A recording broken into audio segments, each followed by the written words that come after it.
ప్రవీణ్ బ్రదర్ది హత్య కాదు, అది ఒక ఏమంటారు యాక్సిడెంట్ అని శత విధాల ప్రయత్నం చేస్తున్నారు. ఆ క్రమంలో ఇప్పుడు ఏది ఆయన బైక్ మీద పోయేటి, తర్వాత మద్యం షాప్, అదే లిక్కర్ షాప్ లో ఏది లిక్కర్ బాటిల్ కొనుక్కున్నది. సో దాన్ని ఇక అన్ని అమ్ముడు పోయే ఛానళ్ళల్లో ఒక బ్రాడ్కాస్ట్ చేసి అది అంటే అంటే అంటే ఒక కుక్కని చంపాలంటే అది ఫస్ట్ పిచ్చి కుక్క అని ముద్రేస్తారంట. ముద్రేసినాక దాన్ని చంపినా ఎవ్వరు రియాక్ట్ గారు అన్నట్టు. ఇది బీజేపీ వాళ్ళ స్ట్రాటజీ. ఇది అమిత్ షా చాణక్య నీతి. అంటే ఎంత దుర్మార్గులో అర్థం చేసుకోండి. ఇప్పుడు ఆయన తాగుతున్నట్టుగా ఎక్కడ లేదు. కొనుక్కున్నంత మాత్రాన అది ఆయన తాగుతుండా వేరే వాళ్ళకి గిఫ్ట్ ఇచ్చిండా తెలియదు. ఒకవేళ తాగి పండుకుంటారు, గంట 2 గంటలు ఇట్లా రెస్ట్ చేస్తారు, తర్వాత ఎవరి పనాలు చేసుకుంటారు. ఎంతమంది చూస్తలే. సో కాబట్టి ఒకవేళ తాగి నడిపిండే అనుకుందాం, ముచ్చట కోసం వాళ్ళు చెప్పిందే కరెక్ట్ అనుకుందాం. అట్లా తాగి నడిపిన యాక్సిడెంట్ అయిన కేసులల్లో ఒక్కటన్నా అట్లా ఉన్నది ఆ శరీరం. అట్లా పడుకొని దాని మీద బైక్ వచ్చి పండబెట్టి అట్లా శరీరానికి ఎక్కడ గాయాలు కాకుండా ఓన్లీ ముఖం మీదనే గాయాలు అయితే అట్లా యాక్సిడెంట్ అట్లా అవుతుందా? తాగి నడిపినా మనకు తెలిసిన వాళ్ళు ఎవరైనా తాగి నడిపితే యాక్సిడెంట్ అయితే బండి ఒక దగ్గర పడుతుంది, శరీరం ఒక దగ్గర పడుతుంది. ఆ శరీరం ఎన్ని ముక్కలు అవుతుందో ఏమవుతుందో ఎవరికి తెలియదు. అదే లారీ కిందనో పెద్ద వాహనం కింద వస్తే అయితే బండి తునకలు అవుతుంది, శరీరం తునకలు అవుతుంది కదా. ఆమె ఎవరు, మన సాయన్న కూతురు, సికింద్రాబాద్ మాజీ ఎమ్మెల్యే, ఆయన కూతురు, ఆమె పేరు లాస్యనందిత. ఆమె పొద్దుగాల 4 గంటలకు వస్తుంది. ఆమె తాగలేదు. అది 3వసారి అది యాక్సిడెంట్ అయింది. ఆ జీన్స్ లో ఉన్నది ఆమె కింద పడ్డది. ఆమె పరిస్థితి ఎట్లుండే? యాక్సిడెంట్ తెలిసిపోతుంది. బండి ఎట్లా నాశనం అయింది. ఎవరి షవులలో తామర పూలు పెడతారా? ఎన్ని రోజులు పెడతారా? సో ఆ క్రమంలో మనకు వచ్చిన ఇంటర్నల్ సమాచారము ఉంటారు కదా, వాళ్ళ సన్నిహితులకు చెప్పుకుంటారు కదా. సో ఆ విధంగా మనకి ఇంటర్నల్ గా వచ్చిన సమాచారం ప్రకారం ఆ మొత్తం సీసీ ఫుటేజ్ లో ఆ పోలీసు వాళ్ళు రిలీజ్ చేసిన అన్ని చూసినా, వాళ్ళు షేర్ చేస్తున్న ఫోటోలు చూసినా, అన్నిటి ఆధారంగా నాకు అర్థమైన కాడికి ఆ నల్గొండలు షేర్ చేసిర్రు, చౌటుప్పల షేర్ చేసిర్రు, అన్ని కరెక్టే ఉన్నాయి. ఆయన పర్సనాలిటీ, ఆయన ఫిట్గా ఉన్నాడు మనిషి. జిమ్ పోతాడో ఏమో, మంచిగా ఫిట్గా ఉన్నాడు, ఆరోగ్యం. కానీ విజయవాడ దాకా కరెక్ట్ ఉంది మొత్తం లెక్క. హెడ్ లైట్ ఒకటి మాత్రం లేదు, స్టార్టింగ్ నుంచి లేదు. అది ఎందుకు పోయిందో తెలియదు కానీ మొత్తం మీద అయితే హెడ్ లైట్ లేదు, స్టార్టింగ్ నుంచి లేదు, హైదరాబాద్ నుంచి లేదు. ఆయన ఏమనుకున్నాడు అంటే ఇప్పుడు ఓడు ఫిక్స్ చేసే టైం లేదు అనుకున్నాడో ఏమనుకున్నాడో నాకు తెలియదు. కానీ డే టైంలో అయితే అవసరం లేదు, ఓన్లీ నైట్ టైంలో. ఆ కొద్ది టైంకి మనం ఏమంటారు, సైడ్ ఉన్నది కదా, దాన్ని ఏమంటారు కదా, సైడ్ లైట్ ని ఇట్లా ఇండికేటర్ వేసేదాన్ని. సో ఆ ఇండికేటర్ ని వాడుకొని నేను కొద్ది దూరమే కదా ప్రయాణం చేసేది రాత్రిపూట అనుకున్నట్టున్నాడు. సో అదొక్కటి లేదు, స్టార్టింగ్ నుంచి లేదు. విజయవాడ దాకా లెక్క కరెక్ట్ ఉంది, మనకు అన్ని అంత మంచిగా ఉంది. విజయవాడ నుంచి మొత్తం తేడా అయిపోయింది. విజయవాడ నుంచి మొత్తం అదంతా కల్పితం. ఆ సీసీ ఫుటేజ్లు, ఆ కొవ్వూరు, ఆ గేటు, అదంతా పెద్దగా ఉన్నాడు పర్సనాలిటీ, అని బొర్రు ఉంది. ఓకే, సో అదే ప్రవీణ్ బ్రదర్ కాదు. సో కాబట్టి నాకు ఇంటర్నల్ గా అంత ప్రాముఖ్యం ఉన్న వ్యక్తులు తెలియజేసిన ముచ్చట ఏంటి అంటే, విజయవాడలో కిడ్నాప్ చేశారు బ్రదర్ని. కిడ్నాప్ చేసి 7 అటాక్ చేసిరంట. 7. ఎవరు ఆ 7 అంటే కిరాయి రౌడీలు. ఇవాళ ఎట్లయితే మిర్యాలగూడలో ఆయన చంపారు కదా, గిస్గర్ ఎవరో, అట్లా కిరాయి రౌడీల్ని హైర్ చేసుకున్నారంట. ఏమంటారు వాళ్ళని? కాంట్రాక్ట్ కిల్లర్స్ అంటారంట వాళ్ళని. ఓకే, ఎవరు చేయించిండ్రు ఏంది అనేది ఒక్కొక్కటి చెప్తా. ఓకే, సో అందులో అయితే వాళ్ళ ఆ బైక్ ని తీసుకున్నది ఆ 7 ఒకటి తీసుకున్నాడంట. అర్థమైందా? తర్వాత ఏం చేశారంట, ఆయన మొత్తం బట్టలు ఇప్పేసారంట. తర్వాత ఆయన ప్రవీణ్ బ్రదర్ వేసుకున్న జాకెట్ ని ఆ 7 ఒకటి తీసుకొని అది వాడు వేసుకొని ఆ బైక్ నడుపుకుంటూ పోయినట్ట. ఎందుకంటే ఆ బైక్ మీద పోతుంది ప్రవీణ్ బ్రదర్ అని నమ్మించడానికి, తప్పుదో పట్టియడానికి విచారణని. అర్థమైందా? కెమెరాలలో అన్నిట్లలో వీళ్ళు చంపలేదు, అది న్యాచురల్ గా డెత్ అయిందని, యాక్సిడెంట్ అయిందని చూపెట్టడానికి ఆయన బైక్ తీసుకొని ఆయన జాకెట్ వేసుకొని ఆ 7 కూడా పోయిండంట. ఓకే, తర్వాత ఏంది, ఆ ప్రవీణ్ బ్రదర్ కి ఆ కిడ్నాప్ చేసి విజయవాడ లెక్కను. సో ఆయనకి విషం ఇచ్చారంట, పాయిజన్ అంటే విషం. ఓకే, విషం పాయిజనస్ ఇంజెక్షన్ ఇచ్చారు, విషం ఇచ్చారు. ఓకే, తర్వాత అక్కడనే ఆయనకి ముఖం మీద అంతటా మొత్తం కొట్టాల్సిన దగ్గర అంతా కొట్టేసారు. ఓకే, అర్థమైందా? ఆ 7 వెలుతురున్న ప్రాంతంలో కొట్టిర్రు. ఎందుకంటే చీకట్లో కొడితే ఏడవాడితే ఆడ దెబ్బలు తగులుతాయి. ఇప్పుడు ఎక్కడైతే యాక్సిడెంట్ అయిన దగ్గర ఒకవేళ యాక్సిడెంట్ అయినా డిఫరెంట్గా ఉంటుంది, నిజంగా అక్కడ దాడి చేసినా చీకట్లో దాడి చేస్తే ఏడబడితే అడగాయాలు ఉంటాయి, డ్రెస్ అంతా చినిగిపోయి ఉంటుంది, శరీరం అంతా రక్తం అడుగులు ఉంటుంది. కానీ ఆ కొట్టిన దగ్గర ఆ శరీరం దొరికిన దగ్గర రక్తం లేదు, ఆ శరీరం మీద ఎలాంటి గాయాలు లేవు. కాబట్టి డెఫినెట్లీ అది వెళ్తురున్న ప్రాంతంలోనే చేసిర్రు, విజయవాడలోనే చేసిర్రు. సింపుల్. ఓకే.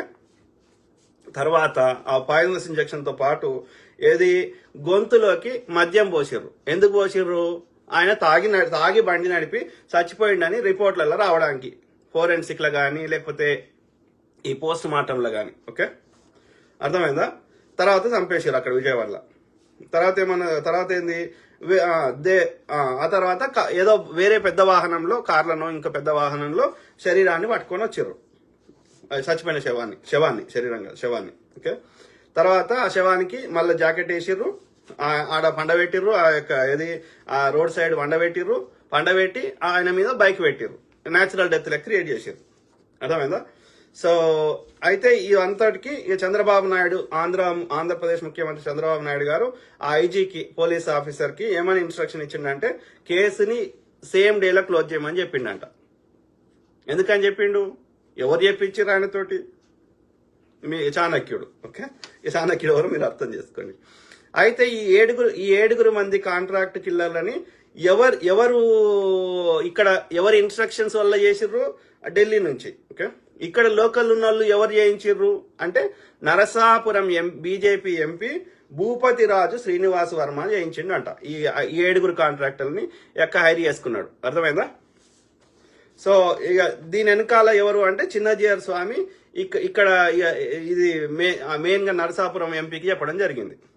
ఈ ఇద్దరు కలిసి అమిత్ షా యొక్క పర్మిషన్ తీసుకున్నారు. అంటే ఇక్కడ వీళ్ళు ఏం చెప్తున్నారంటే A1 చిన్నజీఆర్ స్వామిని చేర్చాలి ఫస్ట్, అంటే చిన్నజీఆర్ స్వామి ఇది చేయాలని చెప్పి స్టార్ట్ అయింది, ఆయన మెదడులో స్టార్ట్ అయిందని అర్థం. అర్థమైందా? ఇట్లాంటి వాళ్ళని ఏరి పారేయాలి. ఎందుకంటే ఈ ప్రవీణ్ బ్రదర్ కానీ ఇట్లాంటి వాళ్ళు నీ చర్చ్ ఏసయ్య దేవుడు అని చెప్పుకుంటే ఎవరికి సమస్య లేదు, వాళ్ళ వర్షం చెప్తున్నా బీజేపీ వాళ్ళది.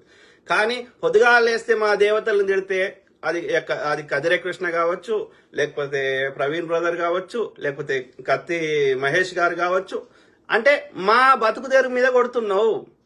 మేము హిందువులని ఎడినా కొడుకులను చేసి, హిందుత్వం పేరు మీద మేము ఆర్య బ్రాహ్మణులము ఎడినా కొడుకులను చేసి మేము దేశ సంపదని దోసుకుంటుంటే సద్గురులము, లేకపోతే పీఠాధిపతులము, మఠాధిపతులము, చిన్నజీయర్లము, నేను మొత్తం ఏమంటారు ఒక సర్వసంగ పరిత్యాగినని చెప్పి ఒక్కొక్క దగ్గర 1000 కోట్లు ఎందుకుంటాయి?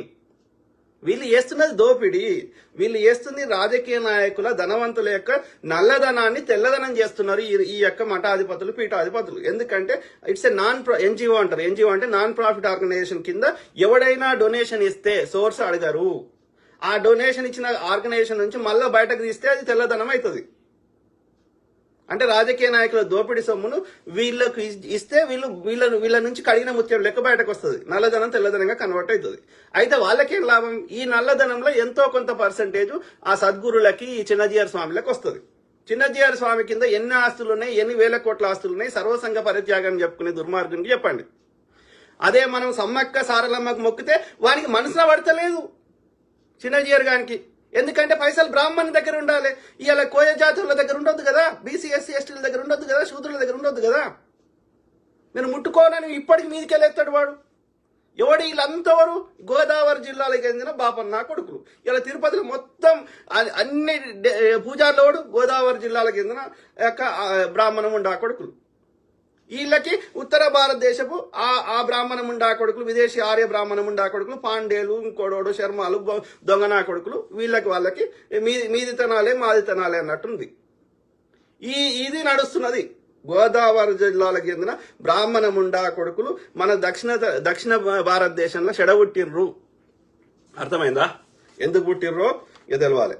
సో దే ఫస్ట్ ఏమంటారు, భూపతి రాజు శ్రీనివాస్ వర్మ హైర్ చేసుకున్నాడు బీజేపీ ఎంపీ, నరసాపురం చెందినవాడు. దే ఫస్ట్ విచ్ క్రాఫ్ట్ అంటే విషం ఇచ్చి ఇట్లా చేయడాన్ని విచ్ క్రాఫ్ట్ అంటారు. అంటే ఒక మంత్రాలు ఇట్లా చేస్తారు చూడు, ఒక ఏమంటారు అదేమంటారు కదా, శుద్ర శక్తులు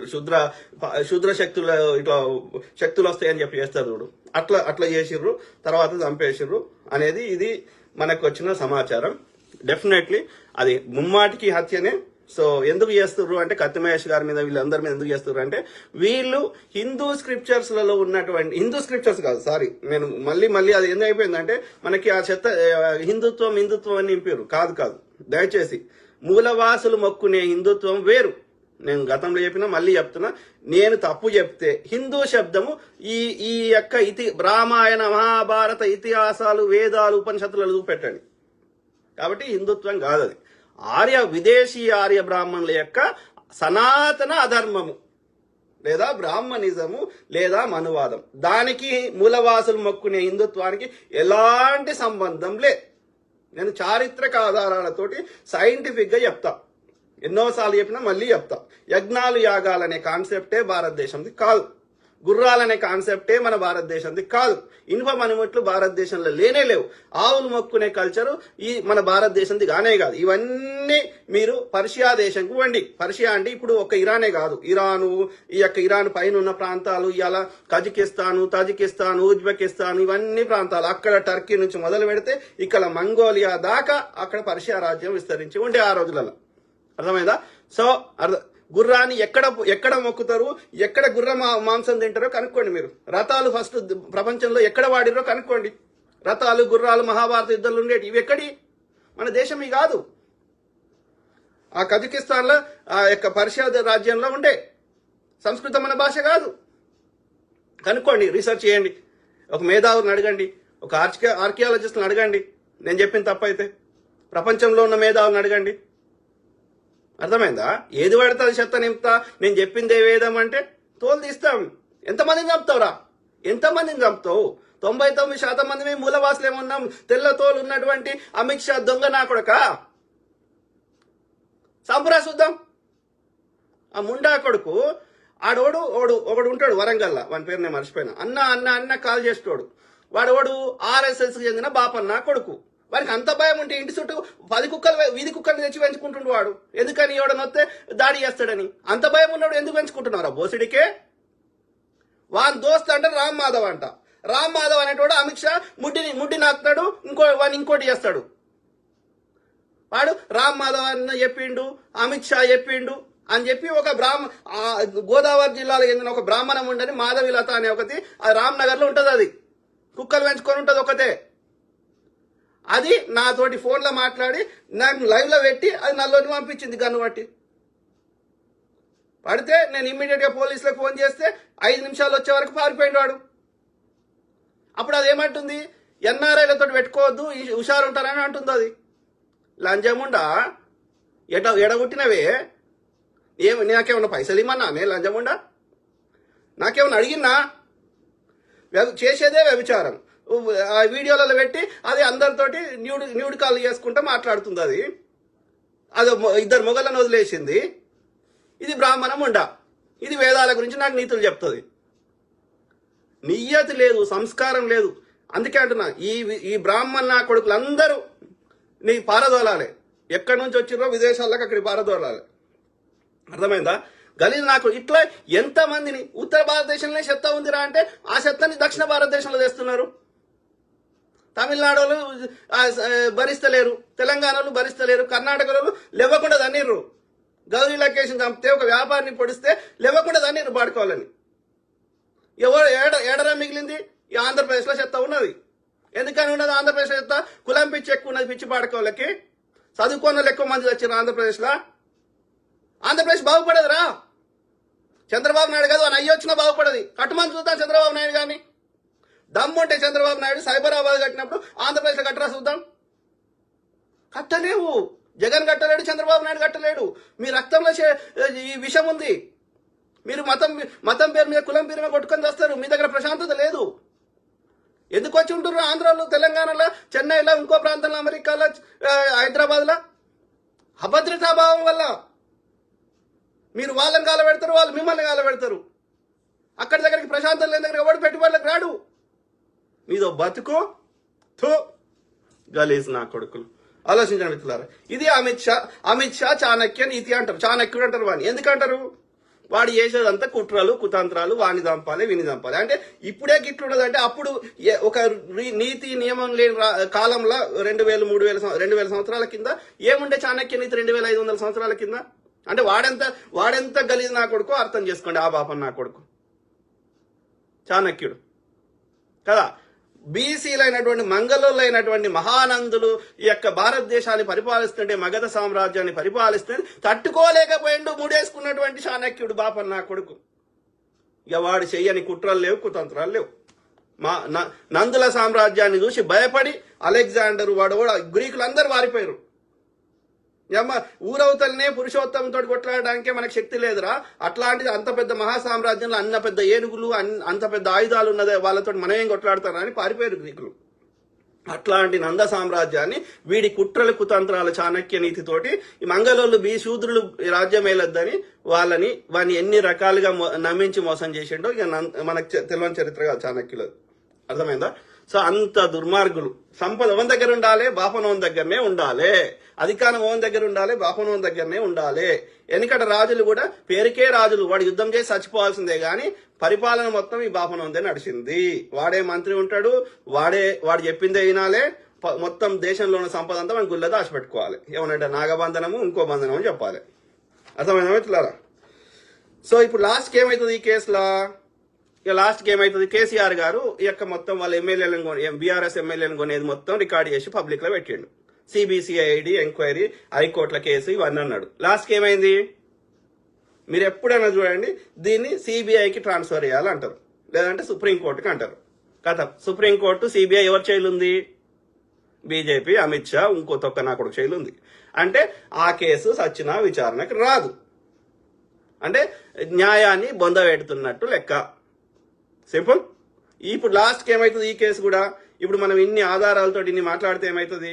ఇది సిబిఐకి ట్రాన్స్ఫర్ చేయడం జరిగింది, సుప్రీంకోర్టు పరిధిలోకి ఉంది, కథ విచారణకు రాదు. ప్రత్యక్ష కేసు 20 ఉన్న దోషులందరూ చచ్చిపోతారు కానీ అది విచారణకు రాదు.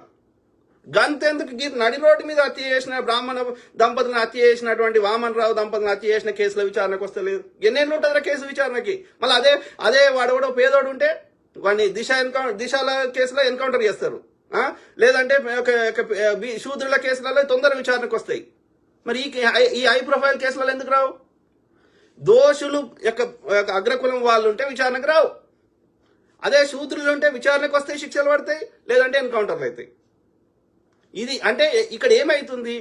మొత్తం అధికారం వాళ్ళ చేయిలు ఉన్నది, కోర్టులు వాళ్ళ చేయిలు ఉన్నాయి, సిబిఐ వాళ్ళ చేయిలు ఉంది, ఈడీ వాళ్ళ చేయిలు ఉంది, ఇన్కమ్ ట్యాక్స్ డిపార్ట్మెంట్ వాళ్ళ చేయిలు, అధికారం వాళ్ళ చేయిలు ఉంది. They are abusing their power. CBI, ED, IT తీసేయండి. భారతదేశంలో ప్రజాస్వామ్యం ఎందుకు వర్ధిల్లదు? ఎందుకు గతంలో లెక్క భారతదేశం బాగుపడదు చూద్దాం. రాజకీయ నాయకులని, పైసలున్న వాళ్ళని, యొక్క వ్యాపారాలు చేసేటోళ్ళని వాళ్ళందరినీ సిబిఐ, ఈడీ, ఐటీ కథం. వాళ్ళ నోరన్న ఊపిస్తావు, లేదంటే వాళ్ళని బీజేపీలో జాయిన్ చేసుకుంటావు. పక్క పార్టీలు ఉంటే వాడు అవినీతి మంతుడు, బీజేపీలో జాయిన్ అయితే వాడు నీతి మంతుడు. ఎందుకంటే వాడు దోసుకున్న దానికి నీకు రావాల్సిన వాటాలు వస్తాయి. వాడు నీ పార్టీలోకి వస్తే నీకు అధికారం ఎల్లకాలం ఉంటుంది కాబట్టి నువ్వు దోసుకోవచ్చు. ఇవి కాకుండా ఇక ఈవీఎంలు, ఎలక్షన్ కమిషన్, ఇక ఇది ఇవాళ నక్సలైట్ల ఏరువేత మీద గిరిజనులను చంపుతున్నావు. దేశంలో ఎక్కడ సంపద ఉన్నా భూగర్భ ఎక్కడ సంపద ఉన్నా దోసుకుంటున్నావు. ఎవరి దగ్గర పైసలు లేకుండా చేస్తున్నావు. ఏడిస్తే ఏమంటున్నావు? దొడ్డు రేషన్ బియ్యం ఇస్తా, అవి తినండి, మాకు సేవ చేయండి, మా బ్రాహ్మణుల ముడ్డిలు గడగండి అని చెప్తున్నావు. No, this is not at all acceptable. అర్థమైందా అమిత్ షా? నీ కాలం మూడింది. అర్థమైందా? ఆ ప్రకృతి తప్పకుండా ఈ సావర్కర్ని ఎట్లయితే చంపేసిందో, ఎడ్గేవాకర్ని ఎట్లయితే చంపేసిందో, వాజ్పేయిని ఎట్లయితే చంపేసిందో, వాజ్పేయికి చెప్పుకోలేని రోగం వచ్చి చచ్చిపోయాడు. అర్థమైందా? అలా మతలబ్ ఏందో అర్థం చేసుకో. అమిత్ షా కూడా ఏం రోగం వచ్చి ఎప్పుడు చేస్తాడో, మోడీ ఎట్లా చేస్తాడో, వీళ్ళందరి పాపాలు ప్రకృతి తప్పకుండా ఒక్కొక్కరి పేర్లు చెప్పి వాళ్ళకి వచ్చిన రోగాలు చెప్తే మనం తట్టుకోలేం. అర్థమైందా? వీడి కూడా ఉండడు, అమిత్ షా గారు ఉండడు. చూడు, త్వరలోనే వానికి ఉన్నది. ప్రకృతి తప్పకుండా వాడిని శిక్షిస్తుంది. ఇంతమంది చంపిన వాడిని ఎందుకు వదిలేస్తుంది? అర్థమైందా ఇట్లారా? సో ఇది అంటే మన దక్షిణ భారతదేశంలోనే ఇంతో అంతో మనకు ప్రశ్నించేది తత్వం ఉన్న దగ్గరనే, ఇంతో అంతో చైతన్యం ఉన్న దగ్గరనే ఇంత అరాచకం చేస్తున్నారు ఈ బ్రాహ్మణ ముండా కొడుకులు అంటే బీజేపీ ఆర్ఎస్ చెందిన వాళ్ళు, ఈ యొక్క ఆర్యులు, ఈ సనాతన అధర్మాన్ని పొంచి పోషిస్తున్న ముండా కొడుకులు. అట్లా అంటే ఉత్తర భారతదేశంలో అసలు న్యాయం అనేది ఉన్నదా? రోడ్డు మీద జంబి కత్తులు అమ్ముతున్నారు, రోడ్డు మీద జంబి కత్తులు పట్టుకొని తిరుగుతున్నారు. ఇలా ఆ యొక్క యూపీలో ఏది ఈ యొక్క మా అమ్మా నాన్నను చంపినవని ఒక దళితులు వాళ్ళు ఏడుచుకుంటా పోలీస్ కంప్లైంట్ ఇస్తే వాళ్ళ చెల్లెని అక్కని కూడా చంపేశారు, కంప్లైంట్ ఇచ్చిన వాళ్ళని కూడా చంపారు. ఒక ఆడపిల్ల రోడ్డు మీద బట్టలు లేకుండా మొత్తం ఊరంతా తిరిగి బతిలాడుకుంది నా ప్రాణభిక్ష పెట్టమని. ఇక మణిపూర్లో అయితే ఇద్దరు అమ్మాయిలని బట్టలు లేకుండా ఎట్లా తిప్పుకున్నారో చూసినాం. దాని మీద ఒక్క స్టేట్మెంట్ ఇయ్యాడు అమిత్ షా. మొత్తం అన్ని ప్రతిపక్షాలు పార్లమెంటు దద్దరిల్లేటట్టు ఏడ్చినా కొట్లాడినా పార్లమెంటులో ఏది పొగ బాంబు పెడితే ఇప్పటి వరకు విచారణ జరగదు, పుల్వామా దాడి మీద ఇప్పటి వరకు విచారణ జరగదు. దీన్ని బట్టి ఇక ఉత్తర భారతదేశంలో ఎంత వరస్తున్నారు, అక్కడ ప్రజలు ఎట్లా బతుకుతున్నారు. బుల్డోజర్ తెచ్చి మొత్తం అక్కడ ఉన్న అందరు ఎవడు ప్రశ్నిస్తే వాళ్ళకి ముస్లింలు ఒక్కరే కాదు, ముస్లింలయ్యి, దళితులయ్యి, ఈ యొక్క ప్రతిపక్ష నేతలు అందరి ఇల్లు వాళ్ళ కొట్టుడు. అంటే నేను చెప్పింది వినాలే, నన్ను ప్రశ్నించకూడదు, న్యాయం మాట్లాడకూడదు అనేది ఉంది. మొన్న కొట్టిరు కదా 400 వస్తాయి కదా, 270 సగం కూడా రాలేదు. ప్రభుత్వాన్ని ఏర్పాటు చేసే మెజారిటీ కూడా రాలేదు కదరా. తీసేయరా చంద్రబాబు నాయుడు, ఏం చేసుకుంటారా? సాగుకు దగ్గర వచ్చినావు, తీసేయి, మద్దతు తీసేయి. వీడు నితీష్ కుమార్ చంద్రబాబు నాయుడు మద్దతు తీసేస్తే పడిపోతుంది గవర్నమెంట్. తీసేయరు. నీకు కావాలంటే ఏ మంత్రి కావాలంటే అది ఇస్తాం చంద్రబాబు నాయుడు. రా కూటమిలో వద్దాం, వాళ్ళు దింపేద్దాం, నీకు ఏ పదవి కావాలంటే అది తీసుకో, నువ్వే ప్రైమ్ మినిస్టర్గా. ఎందుకురా ఈ బతుకు? సిగ్గు లేదు. ఆలోచించండి మిత్రులారా. అసలు చట్టం ఉన్నదా? అసలు ఈ అన్నిటికీ ఇక మీడియాను కంట్రోల్లో చేసుకోవాలి. గ్రాకు చెప్పినా వానికి బాధనే. 60 ఏళ్ల కింద లక్ష్మణ నెహ్రూ గారి మీద వాడు బురద లేకపోతే వాడు బతకలేడు. అన్ని కట్టిన కాంగ్రెస్ మీద వాడు బురద లేకపోతే బతకలేడు. నువ్వేం చేసినావు రేపురా అంటే కాంగ్రెస్ తిడతాడు. మోడీగా నువ్వేం చేసినావు చెప్పురా? ఈ యొక్క 200 లక్షల కోట్ల అప్పు చేసినావు, ఈ యొక్క ప్రతి సంవత్సరం 50 లక్షల కోట్ల బడ్జెట్, ఈ బడ్జెట్ పైసలు ఆడిపోయే, అప్పు చేసిన పైసలు ఆడిపోయే, ఈ అన్ని కంపెనీలు అమ్ముతూ వచ్చిన పైసలు ఆడిపోయే. నేను ఫకీర్ని అంటాడు, నేను అత్యంత ధనవంతుని అంటాడు. ఈ పైసలు లెక్క ఎప్పుడేం ఉండ కొడుక? వాడు నాగార్జున సార్ కట్టిండు, నువ్వేం కట్టినావురా? వాడు శ్రీశైలం కట్టిండు, నువ్వేం కట్టినావురా? వాడు ఐఐటీలు పెట్టిండు, నువ్వేం పెట్టినావురా? ఇట్లా అడిగితే నేను దేశద్రోహిని, నేను కమ్మిని, నేను కాంగిని. మరి హిందువుల కోసమే పుట్టినవైతే హిందువుల దగ్గర ట్యాక్స్ తీసుకోకురా. పెట్రోల్ మీద 30 రూపాయలు తీసుకుంటున్నావు. జిఎస్టీ కాంగ్రెస్ వాడు 0% ఎత్తే నువ్వు 5 చేసినావు, వాడు 5 చేస్తే నువ్వు 8 చేసినావు, వాడు 8 చేస్తే నువ్వు 12 చేసినావు, వాడు 12 చేస్తే నువ్వు 18 చేసినావు. డాక్టర్ మన్మోహన్ సింగ్ గారు మాక్సిమం 18 తీసుకుంటే నువ్వు 28% చేసినావు. అంటే నేను 100 రూపాయలు సంపాదిస్తే 30 రూపాయలు నీకే కట్టాలి కదరా ట్యాక్స్. మరి ఈ ట్యాక్స్ లెక్క అడిగితే నేను దేశద్రోహిని, నేను హిందువుని కాదు. ఎంత నీచముండా కొడుకులు రా. నేనైతే మొక్కుతున్నా ప్రకృతి మాతకి, నేను ప్రార్థిస్తున్నా ఈ దుర్మార్గుని, అమిత్ షా అనే దుర్మార్గుని, మోడీ అనే దుర్మార్గుని ఎంత తొందర తీసుకోవో తల్లి, అంత భారతదేశానికి ఒక పీడ విరగడవుతుంది. ఒక భారతదేశము ఒక సక్రమ మార్గంలో పోయే అవకాశం ఉంటుంది. దయచేసి ఓకే, అన్యాయం ఎల్లకాలం నడవదు. అర్థమైందా మిత్రులారా? ఇట్లా నడుస్తున్నది. వీళ్ళందరూ మూడు రాష్ట్రాల ముఖ్యమంత్రి ఎందుకు వదిలేసినవురా? సిబిఐ ఈడీ అని పెట్టి మొత్తం 15 రాష్ట్రాల్లో ఉన్న కాంగ్రెస్ ప్రభుత్వాన్ని తీసేసి కాంగ్రెస్ ఏడుంది అంటాడు. వాడు వచ్చింది కాంగ్రెస్ ముక్త భారత్ అంటే ఏంది? ప్రతిపక్ష ముక్త భారత్ అంటే ఏంది? భారతదేశాన్ని ఒక నియంతృత్వంలోకి తీసుకుపోతూ వాడంట పైసలు పంచుతాడంట, వాడంట అన్ని చేస్తాడంట, ప్రతిపక్షాల దగ్గర పైసలు ఉండొద్దంట. వాడు డిమానిటైజేషన్ తెచ్చింది ప్రతిపక్షాల దగ్గర పైసలు లేకుండా చేయడానికి. దానివల్ల వ్యాపారాలు సంఖ్య నాకు ఇచ్చినావు కదా. అంటే దేశ ప్రజలందరినీ అడుగునేటట్టు చేస్తావు. నీకు వచ్చిన గోలే అది. Very very unfortunate. మేల్కోవాలి. హిందువులకి ఏమైందిరా?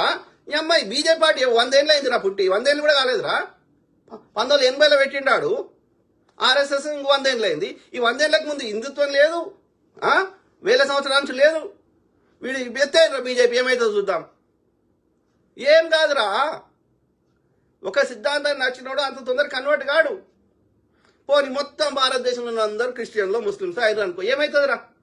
ఇలా ఇస్లాం దేశాలు ఉన్నాయి, క్రిస్టియన్ దేశాలు, ఏమైతుందిరా? ఒక క్రిస్టియన్ దేశం ఇంకో క్రిస్టియన్ దేశం కొట్టుకదత్తలేవు. రష్యా వాడు అమెరికా వాడు కొట్టుకుంటలేడు, యూరోప్ వాడు రష్యా వాడు కొట్టుకుంటాడు. అన్ని క్రిస్టియన్ దేశాలే కదరా. ఒక ఇస్లాం దేశం ఇంకో దేశం కొట్లాడతలేదు, ఇంకో ఇస్లాం దేశం. ఏందిరా నాకు అర్థం కాదు. ఎవరు నచ్చినాడు అని మొక్కుంటాడు, మనకు వచ్చిన నష్టమేందిరా? అలా విషయం ఉంటే మొక్కుంటారు, లేకపోతే నా పక్షులు లెక్క జంతువులు లెక్క నాస్తికులు అవుతారు. ఏ పక్షి ఏ దేవుని మొక్కుతుందిరా? పిచ్చి నా కొడుకులు. ఆలోచించిన మిత్రులారా, అంటే ఎవడు మాట్లాడొద్దు, అలా ఉన్న లాజికల్ క్వశ్చన్ అడగొద్దు. నువ్వు చెత్త నింపుతుంటే నేను నింపించుకోవాలి. ఏ మతం వద్దు అంటున్నారు? అన్ని మతాల చెత్త ఉంది. నేను ఒక సనాతన అధర్మం గురించి చెప్తలేను. క్రిస్టియానిటీలో సగం చెత్త ఉంది, ఇది 50%, ఇస్లాంలో సగం % చెత్త ఉంది. ఆ యొక్క సనాతన అధర్మంలో 90% చెత్త ఉంది. ఇంతో అంత చెత్త లేనిది, చెత్త ఎక్కువ జమగాంది ఏందిరా అంటే బుద్ధిజము లేదా హిందూయిజం. కానీ బ్రాహ్మణిజంలో సనాతన అధర్మంలో 90% చెత్త ఉంది. క్రిస్టియానిటీ ఇస్లాంలో 50% చెత్త ఉంది. ఎందుకుంది?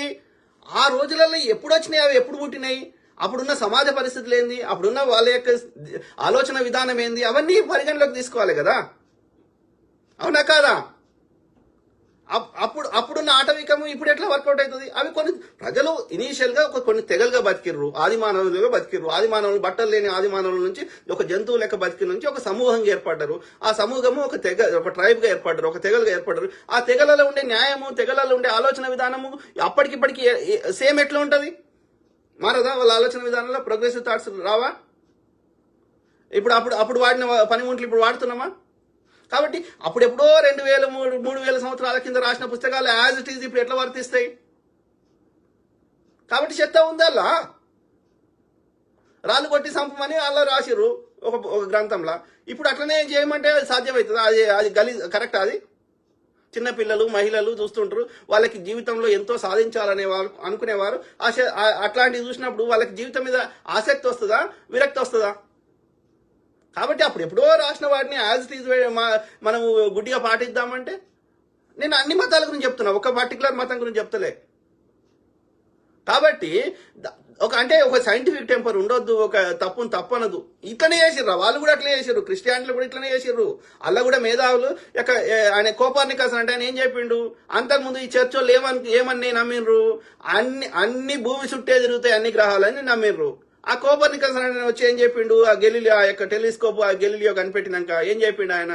ఇది కాదురా అయ్యా, ఇది అన్ని సూర్యుని చుట్టూ తిరుగుతున్నాయని ఆయన లెక్కలేసి ఆయనకు అన్ని విశ్లేషించి ఆ మేధావి చెప్తే ఈ యొక్క చర్చిలో ఉన్న పెద్దలకి నచ్చలేదు. ఎందుకంటే వాళ్ళ పెద్దరికం పడిపోతుంది, వీళ్ళు చెప్పిన దానికి భిన్నంగా చెప్పే వరకు వీళ్ళ పెద్దరికం పడిపోతుంది, వీళ్ళ ఆధిపత్యం పోతుంది, కాబట్టి చర్చికి ఒకటి రాడు అనే భయంతో ఆ కోపర్నికస్ కి విషం ఇచ్చి చంపేశారు. సోక్రటీస్ అంటే ఆయన మహనీయుడు, ఇట్లనే అందరికి ఎడ్యుకేట్ చేస్తూ వాస్తవాలు చెప్తుంటే వీళ్ళ పెద్దరికం పడిపోతుంది ఈ మూఢ విశ్వాసాలు కలిగినటువంటి ఆ క్రిస్టియానిటీలు ఉన్న వాళ్ళు, కాబట్టి ఆయనకు విషయం ఇచ్చి చంపేశారు. తర్వాత వీళ్ళే వాళ్ళ తప్పులను తెలుసుకొని ఇది వాళ్ళు చెప్పిందే కరెక్ట్ అని సైంటిఫిక్ గా రీసెర్చ్ చేసినాక సారీ చెప్పిండ్రు ఈ చర్చ్ వాళ్ళు. Same thing with these waste fellows, ఈ సనాతన ధర్మాన్ని పెంచి పోషిస్తున్న గాడిద కొడుకులు. అది చిన్నజీఆర్ గాడు కావచ్చు, చాగంటి కావచ్చు, ఇంకోటి కావచ్చు, రండి చర్చకి రండి. ఆ శీఘ్రం స్ఖలనమైంది, ఆ యొక్క జింక కడుపులోకి పోయింది, పిల్ల పుట్టిండు అంటారు. ఎట్లా పుట్టిద్దారు? అది ఎట్లా సాధ్యం రా? వానికి 4 ముఖాలు ఉన్నాయి అంటారు. ఎట్లా సాధ్యం రా? ఒక ఏమంటారు, విష్ణువుకి శివుడికి పుట్టినరు అంటారు. ఎట్లా సాధ్యం రా? అది మొగానికి ఇట్లా మాట్లాడొద్దు, ఇది సైంటిఫిక్ అడగొద్దు. అడిగితే నేను దొంగని, నేను ఇంకోటి అంటే నువ్వు చెప్పే చెత్తని నమ్మాలి. వాడు ఎవడు రాసిండు, ఎందుకు రాసిండు, అది నిజంగా జరిగిందా, వాడు కేవలం ఊహించి రాసిండా, లేదా ఒక సింబాలిక్ రిప్రజెంటేషన్ కోసం రాసిండా, మనకి ఎలాంటి తెలియనప్పుడు నువ్వు చెత్త నింపుతా ఉంటే మేము నింపించుకోవాలన్నారా? నేను అన్ని మతాలను అడుగుతున్నా, I'm not asking one particular religion. అర్థమైందా? కాబట్టి ఏ మతంలో అయినా ఉన్న చెత్తని మూఢ విశ్వాసాలని మనం తప్పు అని చెప్తున్నాం, ప్రజలను ఎడ్యుకేట్ చేస్తున్నాం. అందులో మంచి ఉంటే నచ్చితే పాటించండి, వేరే వాళ్ళకి నష్టం కానప్పుడు. ఎవడొద్దంటున్నాడు? ఏ మతమైనా సరే పరోపకారం చేయమని అన్ని మతాలు చెప్పినాయి. అన్ని మతాల్లో అలా ఆ పాయింట్ని పాటించండి. చెత్తని కడిగేద్దాం, విసర్జక పదార్థం రాసుకో పూసుకో అంటే రోగాలు వచ్చి చచ్చిపోతుర్రు. కాబట్టి అది వద్దని చెప్తున్నాం. తప్పేం చెప్తున్నాం? చెప్పొద్దా అట్లా? అంటే ప్రజలకు నష్టం జరుగుతుంటే మతం పేరు మీద ఏ మతమైనా సరే చూసుకుంటూ కూర్చుందామా? ఎవడు ప్రజలను ఎడ్యుకేట్ చేస్తే నీ చెత్తలో తప్పు ఉంటే నీ చెత్తని కడిగించుకో, నీ గ్రంథాలను మార్చుకో, అవి వారేసి కొత్త గ్రంథాలు రాసుకో. బ్రాహ్మణుడే పూజ చేయాలనేది నువ్వు రాసుకున్నావు అనుకో, తీసేసి కొత్త పాయింట్ పెట్టి ఏ హిందూ అయినా పూజారి కావచ్చు అని చట్టం నీ పుస్తకాలు రాసుకో, అయిపోయింది కదా. ఎవడన్నా నీ తప్పిదాన్ని ఎత్తి చూపెడితే నీ తప్పిదాలను సరిదిద్దుకోవడమే అది గొప్పతనం. కానీ ఎవడు ప్రశ్నిస్తే వాడిని చంపుతా అంటే మేమందరం అనుకుంటే మీ బ్రాహ్మణుల పని పట్టరాదా, లేదు ప్రకృతి అనుకుంటే పట్టరాదా, మళ్ళీ వాడే మనకి కర్మ సిద్ధాంతం చెప్తాడు. కర్మ సిద్ధాంతానికి మీరు అతీతులని చెప్పండి.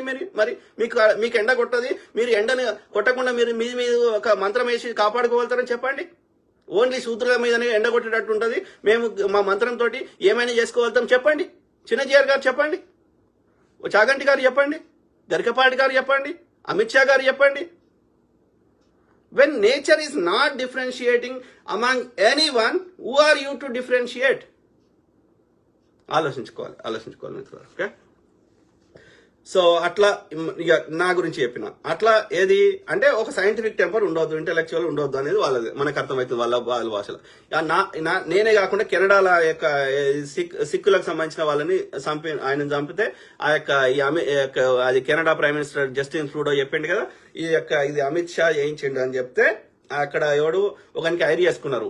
అదే దేశం నాకు మర్చిపోయిన పేరు, ఆఫ్రికాలో ఒక దేశం, ఏదో నేను పేరు మర్చిపోయినా, ఆఫ్రికాలో దేశం.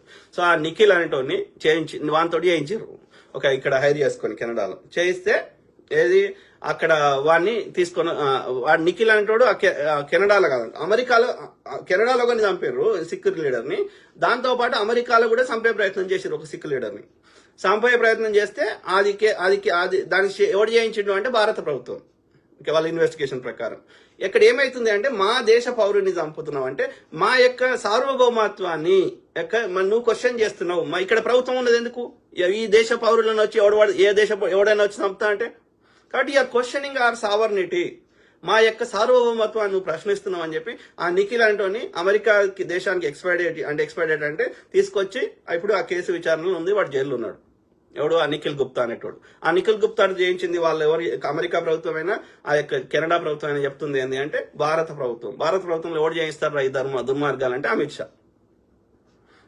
ఇక అప్పుడు అర్థమైంది, ఓకే మన దేశంలో ఏమైనా చేయగలుగుతాం కానీ విదేశాలలో మనం వర్కౌట్ కాదు మనది అని. అప్పటి నుంచి తగ్గిర్రు, అర్థమైందా మిత్రులారా? సో ఇది పరిస్థితి. ఓకే,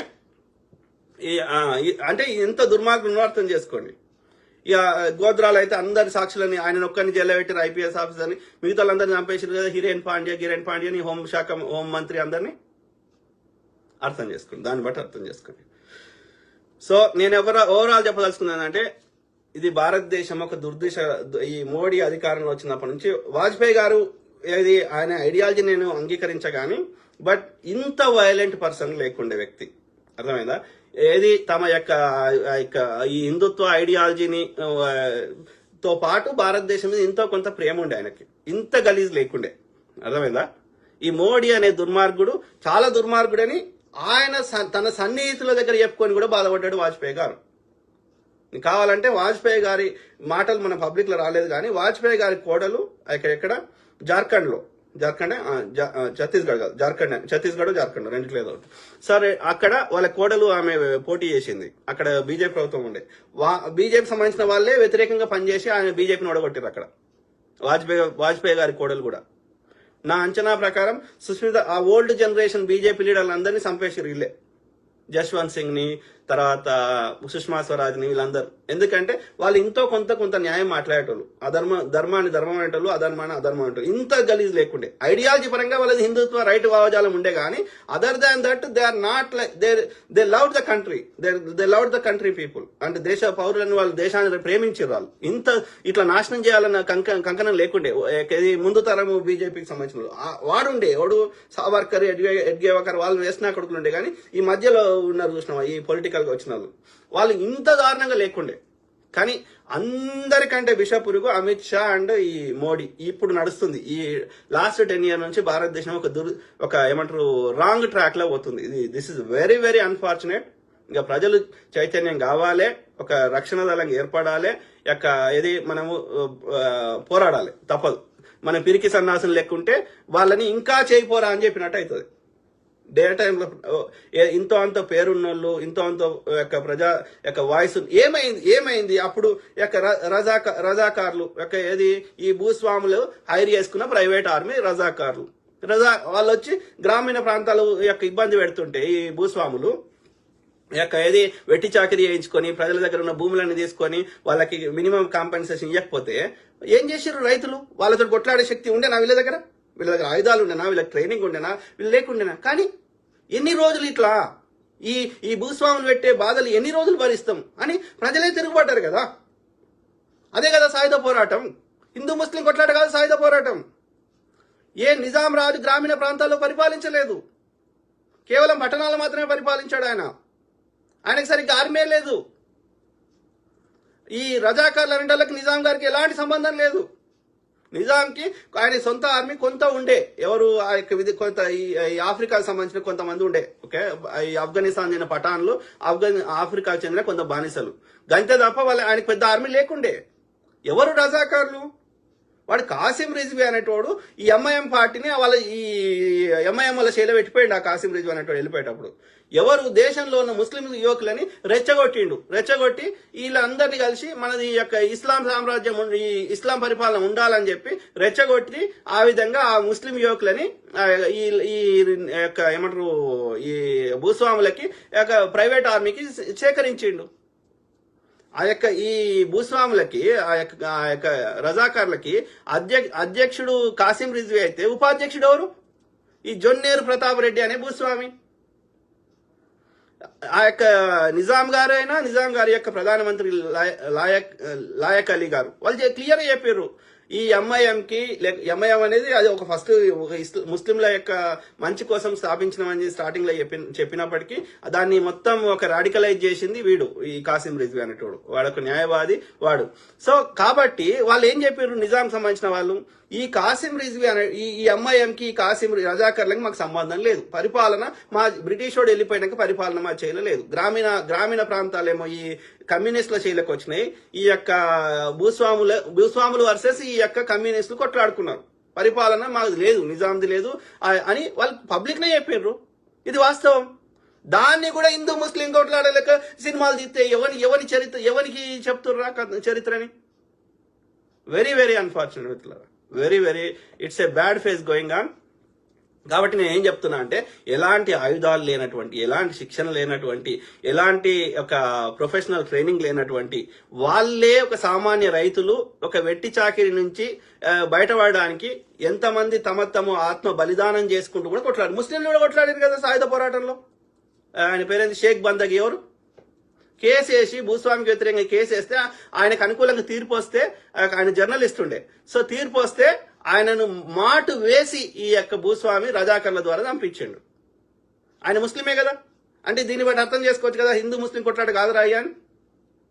భూస్వాములకి ఒక వెట్టి చాకిరీ చేసుకునే ఒక సామాన్యులకి మధ్యలో వెట్టి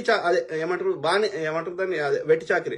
సో అణిచివేతకి వ్యతిరేకంగా జరిగిన పోరాటమే సాయుధ. భూస్వాముల అణిచివేతకు వ్యతిరేకంగా సామాన్యులు రైతులు పోరాడిందే ఈ యొక్క సాయుధ రంగితంగా పోరాటం. ఎందుకు ఆ ఎగ్జాంపుల్ చెప్తున్నా ఇక్కడ అంటే, వాళ్ళు ఆ రోజులన్నీ అంత పోరాట పరిమ చేయగలిగినప్పుడు మనం ఇప్పుడు ఎందుకు చేయలేము? ఈ యొక్క నయా రజాకర్ అనేటువంటి అమిత్ షా, మోడీ, చిన్నజీయరు, రాధా మనోహర్ లాంటి కొడుకుల వ్యతిరేకంగా అని మనం అడుగుతున్నాం. కాబట్టి మనందరం ఐక్యమైద్దాం, శూద్రులు అందరం ఐక్యమై ఈ యొక్క ఈ వివక్షను పెంచి పోషించే ఆర్యుల మత గ్రంథాలను గాలబెడదాం. వాళ్ళని ఈ యొక్క ఈ మూలవాసుల భారతదేశం నుంచి పారదోలుదాం. ఎక్కడ నుంచి వచ్చిరో ఆ పర్షియా దాకా తరిమి కొడదాం ఈ బాడుకోవాలని. అర్థమైందా? హిందూయిజం, మూలవాసులు మొక్కునే హిందూయిజం వేరు. అందులో యోగా, పరమత సహనము, సౌభ్రాతృత్వము, ధ్యానము, ఇవి యొక్క శ్రమణ పరంపర. రీసెర్చ్ చేయండి. వాట్ ఈజ్ శ్రమణ పరంపర, గురు పరంపర రీసెర్చ్ చేయండి. బుద్ధిజము, జైనిజం పేర్లు వేరు పెట్టుకున్నప్పటికీ ఇవన్నీ ఈ అజీవకాలు, ఇవన్నీ ఈ యొక్క మూలవాసులు మొక్కునే హిందూయిజం. ఈ యొక్క ఈ బ్రాహ్మణిజంలో ఎక్కడ చూడు ఇవాళ సోకాల్డ్ హిందూ మత గ్రంథాలు అని చెప్తున్న ఏ గ్రంథంలోనే హిందూ శబ్దం చూపెట్టండి.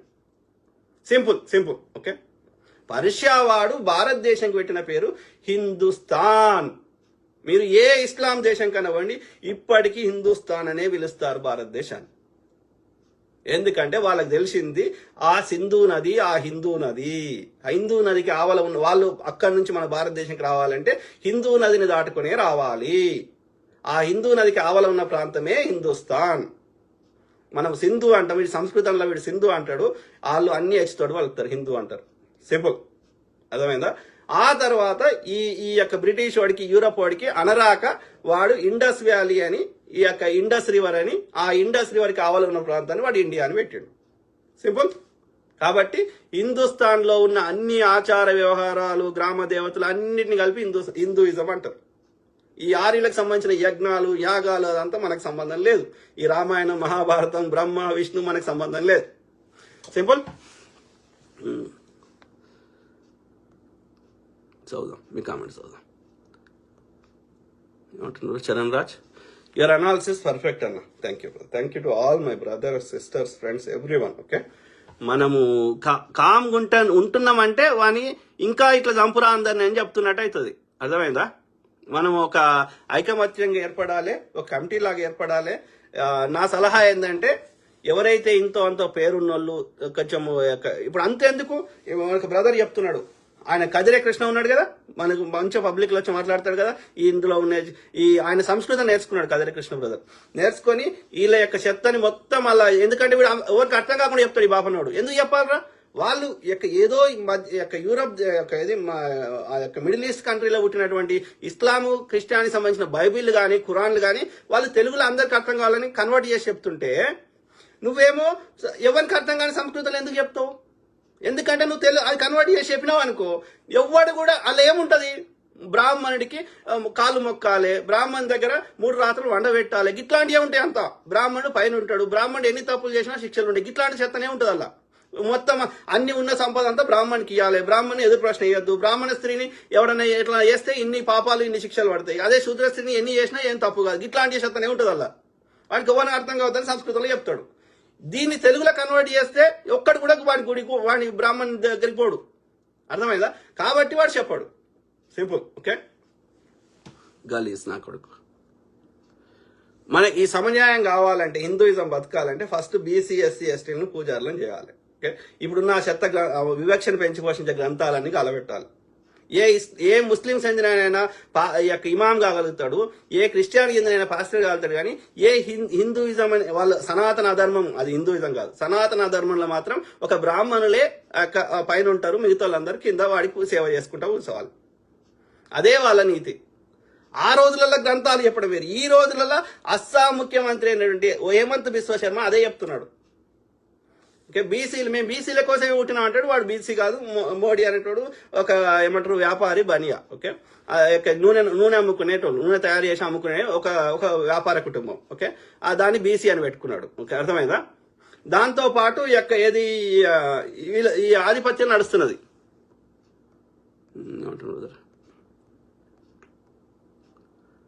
ఎవరు? సాయి లోకల్. కరెక్ట్ బ్రదర్, మంచిగా తిట్టినావు. సాయి లోకల్ కరెక్ట్ తిట్టినావు. అమిత్ షాని బగ్గా తిట్టి, ఇంకా తిట్టు, అట్లనే తిట్టు. ఓకే, నిజంగా బతకాలే బ్రదర్. ఎవరు? కిషోర్ బాబు ఎర్లపాటి. ప్రవీణ్ పెట్టుకున్న జావా హెల్మెట్ సైడ్ లోగో ఉంది, right side, but wine shop లో వీడియోకి ఆ సైడ్ లోగో లేదు, జస్ట్ ఫ్రంట్ అండ్ బ్యాక్ ఉంది. Correct brother. ఇది నాకు ఇప్పుడు నేను షేర్ చేసి నేను చెప్పింది స్టార్టింగ్ లో, అది నాకు ఏమంటారు ఇప్పుడు వీళ్ళు ఏం చేస్తారు, ఇప్పుడు ఎవడన్నా నేరం చేసినాడు ఏం చేస్తాడు, వాళ్ళ దగ్గర కన్నా చెప్పుకుంటాడు. అట్లా ఇంటర్నల్ గా బయటపడ్డ ముచ్చట. ఓకే, ఇప్పుడు నువ్వు మనం చేసినాం అనుకో, ఏదైనా దొంగతనం ఏదైనా చేసినాం అనుకో, 4 పైసలు వాని ఇంట్లో వచ్చి దోసుకున్నాం అనుకో, ఒక్కరికన్నా చెప్తాం కదా మనం. రైట్, ఎవరికో ఒకరిని చెప్పుకుంటే కదా ఉబ్బ ఆగదు కదా. రైట్, అది. సో అట్లా కత్తి మహేష్ని అదే పరిస్థితి. పెద్ద వెహికల్ వచ్చి ఆయన ముందట వచ్చి నిలబడుతుందంట. పక్వానికి ఒక్క దెబ్బ తగులుదంటే ఈయనకి ఒక్కనికే తగులుతుందంట. తగిలినా ఆయన బతికిండు, హాస్పిటల్ పడ్డాడు, అపోలో హాస్పిటల్ పడ్డాడు, కానీ ఆయన సావలే. కొంచెం అది మంచి కరెక్ట్ ట్రీట్మెంట్ ఇస్తే బతికేటోడు. కావాలని ట్రీట్మెంట్ ఇవ్వద్దని చెప్పారు. అంటే ఏం చెప్తున్నా, ఆ నార్త్ ఇండియాలో ఉన్న వాళ్ళ చెత్తనా కొడుకులు, బీజేపీ చెందిన వాళ్ళు, వాళ్ళ ఐడియాలజీని ఇక్కడ రుద్దడానికి, వాళ్ళని ఇక్కడ ఇంప్లిమెంట్ చేసే విధంగా చేస్తున్న వాళ్ళు ఎవరు అంటే గోదావరి జిల్లాలకు చెందిన బాపన్న కొడుకులు, అట్లనే గోదావరి జిల్లాలనే గెలిచినటువంటి జన సైనికులు, ఈ పవన్ కళ్యాణ్ గారు వాళ్ళంతా. ఎందుకంటే వాళ్ళు వచ్చిందే అక్కడ నుంచి. ఇప్పుడు నేను చెప్పిన బాపన్ దాని పేరు చెప్పిన కదా, మాధవలత, అది అమలాపురంది. ఓకే, పాలకొల్లో ఇది చెప్పింది. అది యవ్వంతో పడతాం అంతటి తిరుగుతుంది. అది వాస్తవాది. ఇందులో చాలా కుట్ర కోణాలు ఉన్నాయి. Correct brother, correct. కాబట్టి మనము ఏమంటారు, మొండి పట్టు పట్టాలే. వాళ్ళు కేసుని అయితే మొండిపట్టు పడితే ఏం చేస్తారో సిబిఐ కేసు వేసేస్తారు, సుప్రీంకోర్టులో కానీ సిబిఐ కేసు వేసేస్తారు, ఇక విచారణకు రాదు. మోస్ట్లీ అదే అవుతుంది. లేదు అంటే యాక్సిడెంట్ లెక్క అది రాసే ప్రయత్నం చేస్తారు. రాస్తే మనం ఇంత ఎడ్యుకేట్ చేస్తున్నాం కాబట్టి ప్రజలు కొట్లాడతారు కాబట్టి తప్పకుండా అది ఏమవుతుంది, సిబిఐకి విచారణకు పోతుంది. కేసీఆర్ అదే అయింది కదా, అది నిజంగా అది హైకోర్టులో తీర్పు వచ్చి ఉంటే లేకపోతే సిబిఐ సిఐడి మొత్తం అది అయిందంటే వానికి బీజేపీ వాని పేరేంది సంతోష్ వాని పేరు ఉంది, బిఎల్ సంతోష్, వానికి శిక్ష పడేది. మొత్తం ఆధారాలు ఉన్నాయి. సుప్రీంకోర్టుకి మార్చేశారు కేసుని, ఇక రాదు విచారణకి, ఇక రాదు. ఇస్తున్నది అర్థమైందా? అంటే న్యాయాన్ని లేట్ చేస్తున్నామంటే న్యాయాన్ని చంపుతున్నాం అని అర్థం. ఎన్కౌంటర్ చేస్తున్నామంటే ఆడ ఎన్కౌంటర్ చేసారు దిశాల గిశాల వాళ్ళే అని ఎక్కడుంది ప్రూఫ్? అక్కడ అది డ్రగ్స్ కేసులో ఆ పిల్లగాన్ని తీసుకొని ఎన్కౌంటర్ చేసి ఆ రైలు ట్రాక్ మీద పడేసారు రాజు అనే పిల్లగాన్ని. ఎందుకు చేసిర్రు? ఆ డ్రగ్స్ తెచ్చింది ఒకటో తెలిసింది అనుకో, కేటీఆర్ గీటీఆర్ అందరు విక్తారు, అమిత్ షా. కాబట్టి ఆ వాస్తవాలు రావద్దంటే ఏం చేస్తారు, ఆడ ఆ పిల్లగాన్ని ఎన్కౌంటర్ చేస్తారు, ఆ పేరు మీద నిజాన్ని ఎన్కౌంటర్ చేస్తారు వాళ్ళు. సింపుల్. భూమేష్ ఆర్మీ లవర్ ఏమంటున్నారు? లేదు బ్రదర్, ఎవరు స్క్రిప్ట్ చేయాల్సిన అవసరం నాకు లేనే లేదు. నేను ఫస్ట్ హ్యాండ్ గా ఎక్స్పీరియన్స్ అయినా. నీకు కావాలంటే ఇప్పుడు ఓనోని పేర్లు చెప్తున్నా, వాళ్ళ నంబర్లతో సహా మీకు షేర్ చేయమంటే షేర్ చేస్తా. మాధవ్ లత అనేది షేర్ చేస్తా. ఆడు రామ్ మాధవ్ దోస్తు, అమిత్ షాకి రైట్ హ్యాండ్ రామ్ మాధవ్. ఈడోడో వరంగల్ ఉంటాడు, RSS సంబంధించినోడు, వాన్ నంబర్ షేర్ చేయమంటే షేర్ చేస్తా. నా ఇంటి ముందటికి వచ్చి నేను పోలీస్ అని ఇమీడియట్ కాల్ చేసిన, ఆ పోలీస్ వివరాలు కూడా ఉంటాయి పోలీస్ స్టేషన్ లో, ఆ రికార్డు కూడా చేయమంటే చేస్తా. ఇమీడియట్ గా అపార్ట్మెంట్ మొత్తం కెమెరాలు పెట్టించిన. మరి ఉండొచ్చు కదా, వాడు నిజంగా నాతో పని ఉంటే ఉండొచ్చు కదా, పెద్ద బ్యాక్ ప్యాక్ వేసుకుని వచ్చి డోర్ కొడితే ఉండొచ్చు కదా, నేను డోర్ తీసేదాకా. పోలీసు వాడు వచ్చినా ఉండొచ్చు కదా. ఇప్పుడు నువ్వు జెన్యూన్ అనుకో, ఇప్పుడు ఎవడన్నా మెయిల్ ఇచ్చేటప్పుడు అనుకో ఉండొచ్చు కదా, ఎందుకు పారిపోతావు? ఎప్పుడు చూడనప్పుడు నాకు ఆరద్దాలు పలగొట్టి ఎందుకు పోతావు? Common sense. అంటే ఇప్పుడు ఆ నిఖిల్ గుప్తా అనేటోడు అమెరికాకి ఎక్స్పైడేట్ చేసింది, అది అమెరికా ప్రభుత్వం విచారణ నడుస్తుంది, అది అబద్ధమా? Canada prime minister Justin Trudeau చెప్పింది అబద్ధమా? హిరేన్ పాండ్యాన్ని చంపింది అబద్ధమా? గోత్రాల కరసేవకులను చంపిన వాళ్ళు ఎవరు? ఆ కరసేవకుల పేరు మీద 142 మంది కరసేవకులను చంపింది ఎవరు? దాని పేరు చూపెట్టి 3,000 మందిని ముస్లిం సోదరులను చంపిందో, సోదరిమణులని గర్భవతి అని చూడకుండా చంపేశారు. చంపి పొట్ట కోసి ఆ పొట్టలో ఉన్న బిడ్డను తీసి బిడ్డను కూడా పొడిచిండాడు ఈ RSS సంబంధించిన. ఆయన అయితే ఆమె మొన్ననే చచ్చిపోయింది. ఆమె ఎవరు ఆయన ఒక ముస్లిం ఆయన ఉండే కాంగ్రెస్ ఎంపీ. ఆయన ఒక 200 మందిని కాపాడే ప్రయత్నం చేస్తే ఎంత ఘోరంగా చంపేశారు. ఆ కేసు ఎన్నిసార్లు కేసులు వేసినా విచారణకు రాలే. ఇది అబద్ధమా? ఆయన సంజీవ్ భట్ IPS అధికారి కూతురు అమెరికాలో ఉండి కొట్లాడుతుంది, అది అబద్ధమా? ఎవరికి చెప్తున్నారు? మణిపూర్లో జరిగే 2 వర్గాల మధ్య కొట్లాడ పెట్టింది అబద్ధమా? రోడ్డు మీద బట్టలు లేకుండా నడిపించింది అబద్ధమా? ఏదో అబద్ధం. మీరు అబద్ధాన్ని బతుకుతున్నారు, నిజాన్ని అంగీకరించలేకపోతున్నారు. వాడు ఆ వాట్సాప్ యూనివర్సిటీలో చెత్త నింపేది నమ్ముతున్నారు. మీ బ్రెయిన్ లో పెండ ఉంది, చెప్పండి రా. ఇప్పుడు నేను చెప్పింది అబద్ధం అయితే ఆ లాగు పంపిద్దాం, రావు పెండను వచ్చని. దేవత కదా, దేవత పాలు వారవసుకుంటలేదు, ఆవు గోమాత రక్తం వారవసుకుంటలేదు, కానీ ఉచ్చ పెండ వారవసుకుంటుందే. పట్టండి, అట్లా గట్టిగా దాన్ని ఉచ్చ బయటకు రాకుండా పట్టుకోండి. ఆవు ఉంటుందో సత్తుందో చూద్దాం. పనికొచ్చేది కదా, క్యాన్సర్ తగ్గించేది కదా, ఉచ్చ లోపల ఉంటే ఆవుకి ఇంకా ఏ రోగాలు రావు కదా. దొరకబట్టండి, రాకుండా మీరు అడ్డం పెట్టండి మీ ముఖాలు. పిచ్చి పడుకో, ల్యాబ్కి పంపిద్దాం పదా. కుళ్ళిపోతే ఆహారమైన ఇంకోటి కుళ్ళిపోతే అది ఎరువుగా కన్వర్ట్ అవుతుంది, నైట్రోజన్ వస్తుంది అందులోకెళ్ళి. అది చెట్లకు మంచిది. చెట్లు కార్బన్ డైఆక్సైడ్ నైట్రోజన్లు తీసుకొని ఆక్సిజన్ ఇస్తాయి. కామన్ సెన్స్ బ్రెయిన్ లేదురా. నా చిన్నప్పుడు చూస్తాను వాళ్ళ ఎరకలోళ్ళు ఎవరో ఆ యొక్క రోడ్డు మీద పడే పందిది అది మేకలది అన్ని తీసుకొని ఆ యొక్క పొలంలో వేసేటోళ్ళు. ఈవెన్ చాలా మంది ఊరవతలు పోయి ఆ పొలాలలో పోయేటోళ్ళు. అప్పట్లో ఇన్ని బాత్రూమ్లు ఫెసిలిటీస్ లేని రోజులలో అదంతా ఎరువు మీద కన్వర్ట్ అయ్యేది. ఎందుకైతే 3 రోజులు కడుపులో ఉంటే ఏమవుతుంది, ఆహారం కుళ్ళిపోతుంది, అలా బ్యాక్టీరియాలు వైరస్లు వస్తాయి. కానీ చెట్లకు మంచిది అది. కామాత్రం కామన్ సెన్స్ వాడనటువంటి వాళ్ళు మీరు రాసుకో పూసుకో అని చెప్తే అట్లా కూడా కావు పెండ ఉచ్చో దాగి ఆయన చచ్చిపోయిండు. ఇట్లా ఎందుకు మరి సారి చెప్పిండు రామ్దేవ్ గాడు, కరోనా వేసుకో తగ్గుతుంది అన్నాడు. ఆ యొక్క పెండల సుగంధ ద్రవ్యాలు అమ్ముతున్నాడు ఆడు పతంజలిలా. మరి సుప్రీంకోర్టులో ఆ డాక్టర్లు అందరు కేసేస్తే సారీ అనుకుంటే ఎందుకు పోయిండ్రా కదా? నిలబడాలి కదా, కొట్లాడాలి కదా, వాని లోపల న్యాయం ఉంటే. సిగ్గులేని నా కొడుకులు. నేనెందుకు చెప్తారా? నాకేం అవసరం రా? నాకు వాళ్ళు షేర్ చేసిన దాన్ని నేను వాయిస్ ఇస్తున్నా అంతే. కాదు అయితే ఇప్పుడు నేను చెప్పిన దానికి రీసెర్చ్ చేయండి, చెప్పండి రా. నీకు ఇన్ని యాక్సిడెంట్లు అయినాయి కదరా, ఎక్కడన్నా శరీరం మీద బండి వచ్చి ఉన్నదా? ఎక్కడన్నా నేను ఎన్ని చూసినా బండి తునకలైంది, శరీరం తునకలైంది. బండి ఒక దగ్గర పడ్డది, శరీరం ఒక దగ్గర పడ్డది. అట్లా శరీరం మీద అట్లా పడుతుందిరా. లోపల కాలు మీద కాలుతుందంట, కానీ మీద మాత్రం పాయింట్కి ఏం కాలదంట. ఎట్లా సాధ్యం రాది? ఈ శరీరం మీద ఈ యొక్క రక్తం కాలుతో దొక్కినట్టు ఎందుకు ఉందిరా? ఒక్క తల చుట్టేది వెనక ముందు హెల్మెట్ ఉండగా కూడా వెనక తగులుతుందిరా. ఎవరికి రా నీతులు చెప్తుంది? విజయవాడ దాకా లెక్క కరెక్ట్ ఉంది, విజయవాడ నుంచి మొత్తం తేడా ఉంది.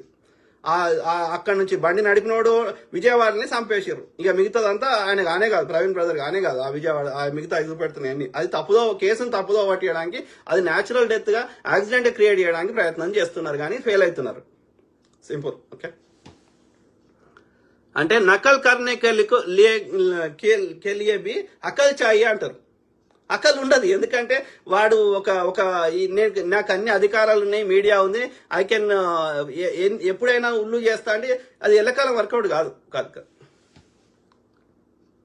ప్రకృతి చాలా బలమైంది, అర్థమైందా? కర్రు కాల్చి వాత పెడుతుంది, ఎల్లకాలం నడవది. ఎల్లకాలము అన్యాయం నడవది. చేయండి, ఎంతమంది చంపుతారో చంపండి చూద్దాం. ఎవరు? విఎస్ వాసు. బీజేపీకి వేరే దారి లేదన్న ఒక కథ ఉంది చూడు. చిన్నప్పుడు ఎవరికైనా తిట్టాలంటే మా ఫ్రెండ్ ని అరే వాడు వస్తుండు, నువ్వు అక్కడ నిలబడు, నిన్ను తిడతా, అప్పుడు వాడి మీద నా కోపం తీర్చుకుంటాను అని వాడి ఫ్రెండ్ని తిట్టినట్లు తిట్టి అక్కడి నుంచి వెళ్తున్న వాడిని తిడుతున్న ఆనందంగా ఫీల్ అవుతాడు. బీజేపీ ఓవైసీల ఇద్దరి ఒప్పందం అదే. Correct brother. ముస్లింల ఓట్లు ఈ సెక్యులర్ పార్టీకి పడకుండా చేస్తాడు వాడు, అంటే ముఖ్యంగా కాంగ్రెస్ కానీ ఇంకా వేరే సెక్యులర్ పార్టీలకు కూడా. ఎస్, అట్లనే ఇక బీజేపీ మెజారిటీ హిందువులు ఉన్నారు కాబట్టి హిందువుల ఓట్లు అలా సగం బీజేపీకి పడ్డా చాలు. వాడు వేయడు, హిందువు వేయడు వానికి, ఎందుకంటే హిందువు చేసిన మంచి పని ఒక్కటి లేదు. కాబట్టి ఏం చేయాలి? ఇవన్నీ దృష్టి మరల్చాలంటే హిందూ ముస్లిం గొడవ తీసుకురావాలి.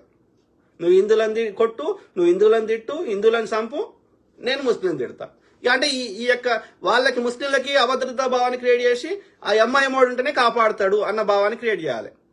సేమ్ థింగ్ విత్ బీజేపీ వాడు ఉంటేనే హిందువులకు రక్షణ ఉంటుందన్న భావాన్ని క్రియేట్ చేయాలి.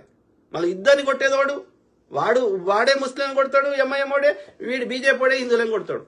కానీ ప్రజల్ని ఏం మారుస్తారు అంటే వీళ్ళ డే టు డే సమస్యల్ని, వీడి బీజేపీ వాడు దోసుకున్న దోపిడిని, ఎంఐఎం వాడు దోసుకున్న దోపిడి నుంచి ప్రజల దృష్టి మరల్చాలి. ఇది నడుస్తున్నది. ఇంటెలిజెంట్ గా ఆలోచించే వాళ్ళు ఎవ్వరు వీళ్ళ ట్రాప్ లో పడరు. కానీ మెజారిటీ ప్రజలు అమాయకులు ఎక్కువ మంది, ఎడ్డిగోదలు ఎక్కువ ఉన్నారు కాబట్టి మనలాంటి వాళ్ళని చెప్తుంటే వీళ్ళ కూసాలు కదులుతున్నాయి కాబట్టి ఆ చెప్పేటోళ్ళందరినీ ఇట్లా చంపే ప్రయత్నం చేస్తున్నారు. As simple as that. Okay, ఎవడని చెప్పితే మీ లోపాలు సరిదిద్దుకోవాలి, ప్రజలకు మంచి చేసే ప్రయత్నం చేయాలి తప్ప అందుకోసం మా నెత్తినోరు కొట్టుకోవడం తప్ప ఎవడు అంటే కాదు. ఇప్పుడు కాంగ్రెస్ ఒడగొట్టాలంటే వాడు 4-5 ఐడీలు కడితే నువ్వు 10 కట్టు, వాడు ఒక్క నాగార్జున కడితే నువ్వు 10 కట్టు, నీకే ఓటేస్తారు కదా, అయిపోయింది కదా. అట్లా చేసినావు అనుకో నువ్వు దీన్ని దోసుకోలేవు. కాబట్టి ఏం చేయాలి? నీ దోపిడి నుంచి ప్రజలను దృష్టి మరల్చాలి, అంటే కయ్యం పెట్టాలి. బ్రిటిష్ వాడు కదే చేసిండు. హిందువులు ముస్లింలు కలిసి వాని దేశంలోకి వెళ్ళిపోమని కొట్లాడిరు. ఫస్ట్ కొట్లాడిన వారు టిప్పు సుల్తాన్, బ్రిటిష్ వాడికి వ్యతిరేకంగా వాని ఆధిపత్యాన్ని అంగీకరించిన వాడు. అట్లా ఎంతో మంది ముస్లింలు కొట్లాడారు. కొట్లాడుతుంటే వాడి ఈ యొక్క బంగారు పాతిగుడ్డు 60 దేశాలు, రవి అస్తమించిన సామ్రాజ్యం 60 దేశాల్లో వాడు యొక్క అధికారంలో ఉంటే అందులో పెద్ద దేశము వానికి బంగారు బాతిగుడ్డు ఏది అంటే భారతదేశం. వానికి సైనికులు కావాలన్నా భారతదేశమే, నిధులు కావాలన్నా భారతదేశమే, పంటలు కావాలన్నా భారతదేశమే. కాబట్టి ఈ బంగారు బాతిగుడ్డుని ఎందుకు వదిలేసుకుంటున్నాడు? కాబట్టి ఏం చేసిండు? హిందూ ముస్లింలకు మధ్యలో వైషమ్యాలు తెచ్చాడు. బెంగాల్ అనేది విభజించి ముస్లింలు ఎక్కువ ఉన్న ప్రాంతాన్ని, హిందువులు ఎక్కువ ఉన్న ప్రాంతాన్ని విభజించి ఆ విధంగా లార్డ్ కర్జన్ అనేటోడు 1906లో ఆ విధంగా హిందూ ముస్లింల మధ్యలో ఫస్ట్ కొట్లాడ పెట్టిండు. ఇంకా అప్పటి నుంచి రావణ కాష్టం నడుస్తూనే ఉన్నది. ఆ యొక్క బ్రిటిష్ వాని బూట్లు నాకినటువంటి ఈ యొక్క స్వతంత్ర ఉద్యమంలో పాల్గొన్నటువంటి 2 నేషన్ థియరీ కింద దేశాన్ని 2 ముక్కలు చేయమన్నటువంటి ఈ యొక్క బ్రిటిష్ బూట్లు నాకిన సావర్కర్లు, హెడ్గేవాకర్లు, ఈ బాపన్న కొడుకులు, అప్పుడు బ్రిటిష్ వాని కింద ఆర్మీకే పనిచేసిన వాళ్ళు వీళ్ళే, అప్పుడు వాని యొక్క రాతపూత పనిచేసిన వాళ్ళు వీళ్ళే, అన్ని రాజభోగాలు అనుభవించింది వీళ్ళే. మళ్ళీ గాంధీని చంపింది వీళ్ళే, మళ్ళీ ఇప్పుడు అందరిని భరతమాత ముద్దు బిడ్డలు చంపుతుంది వీళ్ళే. అంటే బ్రిటిష్ వాడు వాళ్ళ వారసులని భారతదేశంలో వదిలిపెట్టి పోయింది ఎవరన్నా అంటే బ్రిటిష్ వాడిని బూట్టు నాకిన ఈ యొక్క బీజేపీ ఆర్ఎస్ చెందినటువంటి సావర్కర్లు బాపన్నా కొడుకులైన సావర్కర్లు హెడ్గేవాకర్లు వాళ్ళ పిల్లలు మంచుకుంటారు కానీ ఈ బీసీ పోరగాళ్ళని నాశనం చేస్తున్నారు. అర్థమైందా? ఆ మతం పిచ్చి పేరు మీద ఒక ఏమంటారు ఫెనటిక్ తయారు చేస్తున్నారు, అంటే ఒక ఉన్మాదులను తయారు చేస్తున్నారు. Very unfortunate. మనం ఎడ్యుకేట్ చేయాలి. జై Madiga. Good job. Thank you brother.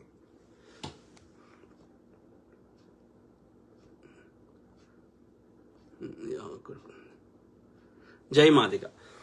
మీరు అక్కడ ఉండి మాట్లాడడం కాదు, ఇక్కడ వచ్చి మాట్లాడితే మరో కొంతమందికి తప్పకుండా బ్రదర్. నాకు ఒక 2 కొడుకులు ఉన్నారు. నేను ఈ బీజేపీ వాడు చెప్పక ముందు నేను ఎప్పుడు వచ్చినా 2001లో వచ్చిన. అర్థమైందా? నేను గత 24 ఏళ్ళు అయింది నేను అమెరికాకు వచ్చి. నేను స్టూడెంట్గా ఉస్మాన్ యూనివర్సిటీ ఓయూ క్యాంపస్లో బయోమెడికల్ ఇంజనీరింగ్ అయిపోయాక 2000 అయిపోయింది. 2001లో అది GRE టోఫెల్ రాసి నా క్లాస్మేట్స్ అందరు వచ్చిరని వచ్చినాక ఇప్పుడు నాకు పిల్లలు 2 కొడుకులు. ఒకడు ఎంత 2010లో పుట్టిండు, అంటే ఎంత ఇప్పుడు 14 ఏళ్ళు, ఇంకోటి 12 ఏళ్ళు. సో ఇక్కడ నేను సెటిల్ అయిపోయి ఇక్కడ ఉండి వాళ్ళకు ఒక దారి చూపెట్టాల్సిన బాధ్యత ఒక తండ్రిగా నాకు లేదా? కాబట్టి నాకు ఈ బీజేపీ నేను గత 10 ఏళ్ల నుంచి 2015 నుంచి మాట్లాడుతున్నా. రైట్? 25 ఏళ్ళు అయింది, 24 ఏళ్ళు అయింది వచ్చి ఒక 10 ఏళ్ల నుంచి మాట్లాడుతున్నా. రైట్? అంటే ఈ బీజేపీ ఏది ఏమంటారు, బీజేపీ పుట్టక ముందు హిందుత్వం ఉంది, రేపు ఎత్తేసినాక హిందుత్వం ఉన్నట్టు ఈ బీజేపీ చెప్తే నేను రాలేదు, బీజేపీ వద్దంటే నేను ఊరుకోను. నా బరువులు బాధ్యతలు తీరినాక నాకు ఎప్పుడు వీలైతే అప్పుడు వచ్చే ప్రయత్నం చేస్తా. ఎందుకురా? మా అమ్మ నాయన సిద్దిపేటలో ఉంటారు, నా చెల్లె సిద్దిపేటలో ఉంటుంది, మా చుట్టాలు అంతా సిద్దిపేట సరౌండింగ్స్ ఉంటారు, ఇంకో చెల్లె సికింద్రాబాద్లో ఉంటుంది. ఇంకా మా చుట్టాలు హైదరాబాద్లో మా సిద్దిపేట సరౌండింగ్స్లో ఎక్కువ ఉన్నారు. ఎందుకు రాను? ఎడిపోతా? తప్పకుండా వస్తా. కానీ టైం దేనికైనా టైం వస్తుంది. నేనేమంటున్నా, ఎక్కడున్నా సరే ఇప్పుడు టెక్నాలజీ వచ్చినాక ప్రపంచం చిన్నగా అయిపోయింది. కాబట్టి ఎక్కడున్నా సరే మనం ఒక ప్రణాళికాబద్ధంగా, ఒక ఐకమత్యంగా, ఒక ఐడియాలజీ పరంగా కొట్లాడితే ఎంతమంది చంపుతాడు, ఎవరిని చంపుతాడు? సాధ్యం కాదు. ఇప్పుడు వాడు వచ్చి చంపడానికి వచ్చిండనుకో, ఇప్పుడు ఆ బ్రదర్ డే టైంలో పోయి ఉండి ఒక 4 ఫ్రెండ్స్ని పట్టుకొని పోయింది, ఒక బందోబస్తు వాహనంలో పోయి ఒక 4 రాడ్లు పెట్టుకుంటే వాడు కొట్టడానికి వస్తే మనం వాడు 4 కొడితే మనం ఒకటైనా కొట్టేటోళ్ళం కదా. పరిస్థితి ఇంత దారుణంగా ఉండేది కాదు కదా. పోలీసులకు ఫోన్ చేస్తలేం కదా, ఫ్రెండ్స్కి ఫోన్ చేస్తలేం కదా. ఆయన ఒంటరిగా పోవడము, రాత్రిపూట పోవడము, తర్వాత నేను ఎక్కడికి పోయినా ఒంటరిగానే పోతా అని చెప్పడము, ఇవన్నీ వాళ్ళకి ఏమంటారు, అన్ని నువ్వు క్లూస్ ఇచ్చినట్టు అయిపోయింది కదా.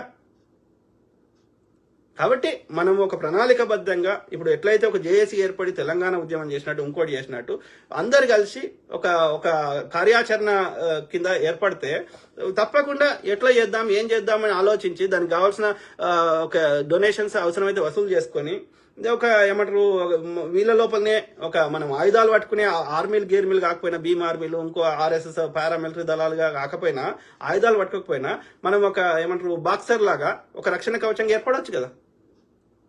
రైట్? మనం రక్షించుకోవచ్చు కదా, ప్రజల ముందు వాళ్ళని దోషులు నిలబెట్టవచ్చు కదా. వాడు ధైర్యవంతుడు అంటే పబ్లిక్లో వచ్చి కొడతాడు కదా, సాటంగా ఎందుకు కొడతాడు అంటే వాడు పిరికి సన్నాసి. వాడు ధైర్యవంతుడు పబ్లిక్లో వచ్చి కొడతాడు, ఏమవుతుంది అయిందని. కాబట్టి వాడి పిరికోడు, వాడు నిజాన్ని తట్టుకునే దమ్ము లేదు, నిజంగా పబ్లిక్లో వచ్చి కొట్టే దమ్ము లేదు. ఆ పిరికి సన్నాసులకి మనం భయపడతామా? నో. మనము ఐకమత్యంగా ఉండి ఒక కార్యాచరణతో ఉంటే ఎవ్వడు మన తెరుగురాడు, మన జాగ్రత్తలు మనం తీసుకొని ఉంటే ఏం చేయలేడాడు. అర్థమైందా? తమిళనాడులో ఏం చేస్తున్నాడు? వాళ్ళ మీద హిందీ భాష రుద్దే ప్రయత్నం చేస్తుండు, తోలు తీస్తున్నారు. ఎందుకంటే వాళ్ళు ఐకమత్యంగా ఉన్నారు. కాబట్టి మనం ఐకమత్యంగా ఉంటే మనం అందరం శూద్రులం. ఏం చేయలేడాడు, గడ్డి పోస కూడా విక్కలేడు. వాడు ఉత్తర భారతదేశంగా ఏం చదువుతారో అక్కడ జనాలు వాళ్ళు కూడా చైతన్యం కావాలని కోరుకుందాం, కానీ ఇక్కడ మనం ఏం బిక్కలేడు. ఈ ఆంధ్రప్రదేశ్లో ఎడినా కొడుకులు, గోదావరి జిల్లాలో చెందిన ఈ జన సైనికులు, ఆ బ్రాహ్మణ ముండా కొడుకులు, ఆ తిరుపతి మొత్తం చూడండి అంత బాబన్నా కొడుకులే. నువ్వు 10 ఎంత చెప్పిండాడు ఇప్పుడు చెప్పినోడే, అన్న నువ్వు 1 కోట 2 కోట్లు అయ్యి నీకు తెలిసిన బాపరోడు ఉంటే చెప్పు, తిరుపతి గుళ్ళే నీకు ఆ బోర్డ్ ఆఫ్ డైరెక్టర్లు ఎవరైనా చెప్పిద్దాం అని అంటున్నాడు. ఇది పరిస్థితి. అది మొత్తం తిరుపతి కంపు పట్టించారు. అది పైసలతో ఈ నిలుగుబొట్టున్న వాళ్ళంతా పైసలు ఎంబడి పడతారు, అడ్డబొట్టున అట్లా పడరు. మీరు చూడండి, అబ్జర్వ్ చేయండి. ఏ శివాలయం పోండి, మీరు ప్రశాంతత ఉంటుంది. కానీ అదే ఈ నిలుబొట్టున్న దగ్గర ఇవ్వండి బంగారం శివుడు ఏం లేకుండా ఏమంటారు ధ్యానం చేస్తాడు శివుడు అన్న బుద్ధుడు అన్న ఒకటే. ఓకే, అదే ప్రశాంతత మానసిక ప్రశాంతత దొరుకుతుంది. నువ్వు నిలుబొట్టున ఆలయాలకు బంగారము వజ్రాలు వైడూర్యాలు నాగబంధాలు గిది చెత్తనే ఉంటుంది. మొత్తం పైసలు కరప్షన్ ఇదే ఉంటుంది చెత్త. నువ్వు తల్లి yes you are true brother. Thank you brother.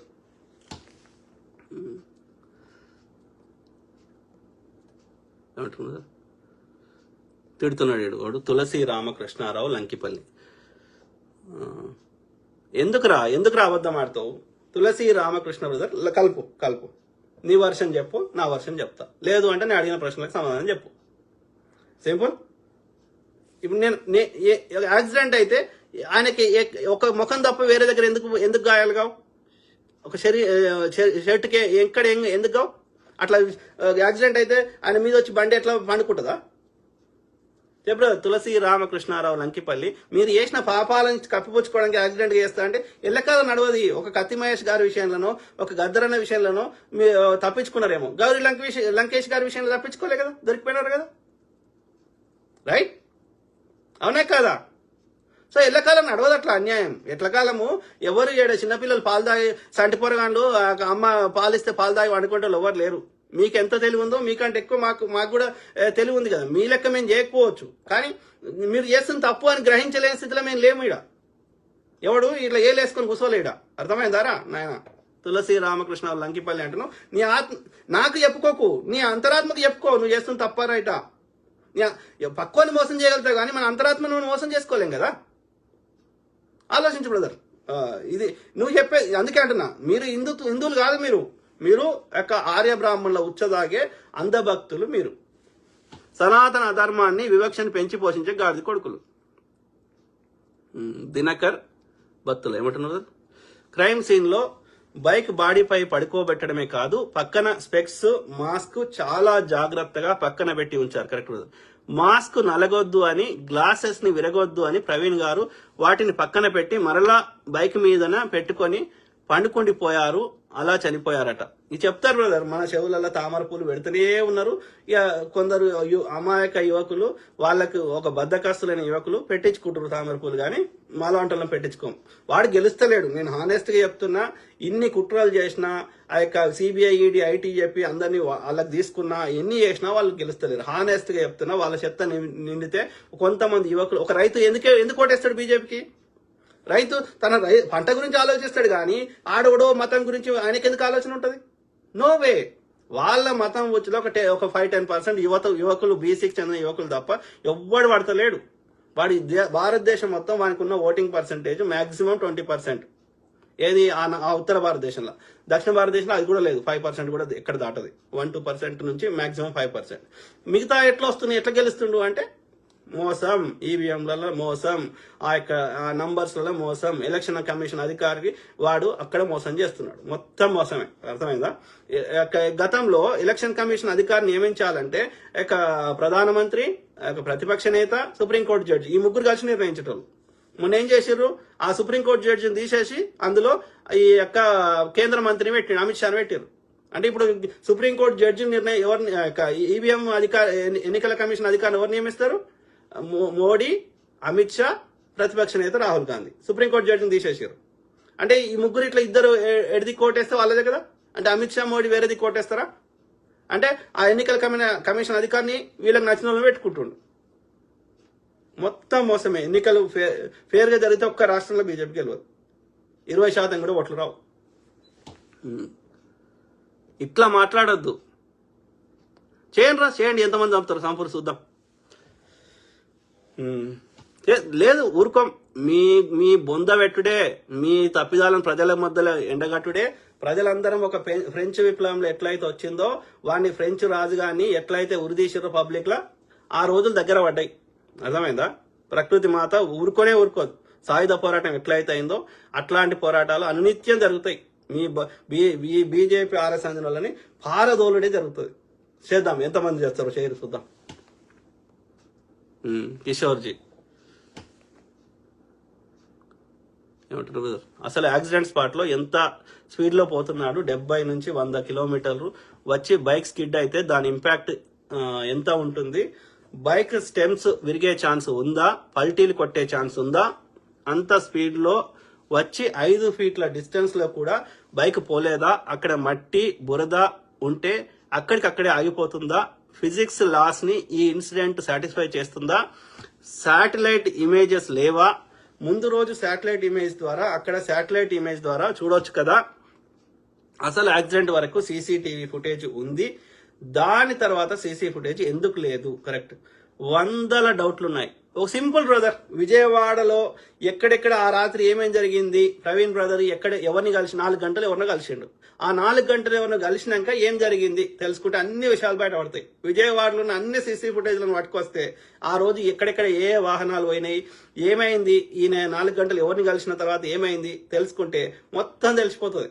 విజయవాడలో హత్య జరిగింది, ఈయన కిడ్నాప్ చేసిర్రు, తీసుకుపోయారు, ఆ విజయవాడలో చేసిర్రు, మిగతాదంతా సీసీ విజయవాడ తర్వాత కొవ్వూరు గివ్వూరు అదంతా ఫేకే, ఆ సీసీ ఫుటేజ్లు అన్ని ఫేకే. ఓకే, ఒక ఒక ఒక ఒక వేరే పెద్ద వాహనాల ఆ శరీరాన్ని తీసుకొని వచ్చిర్రు, ఆడ బైక్ నేమో ఒకటి నడుపుకుంటూ వచ్చిండు, ఒకడు ఆ 7 ఒకటి నడుపుకుంటూ వచ్చిండు, ఆ యొక్క శవాన్ని ఆడ పెట్టిర్రు, పెట్టి దాని మీద అట్లా పెట్టి అదే యాక్సిడెంట్ లెక్క క్రియేట్ చేసిర్రు అంతే.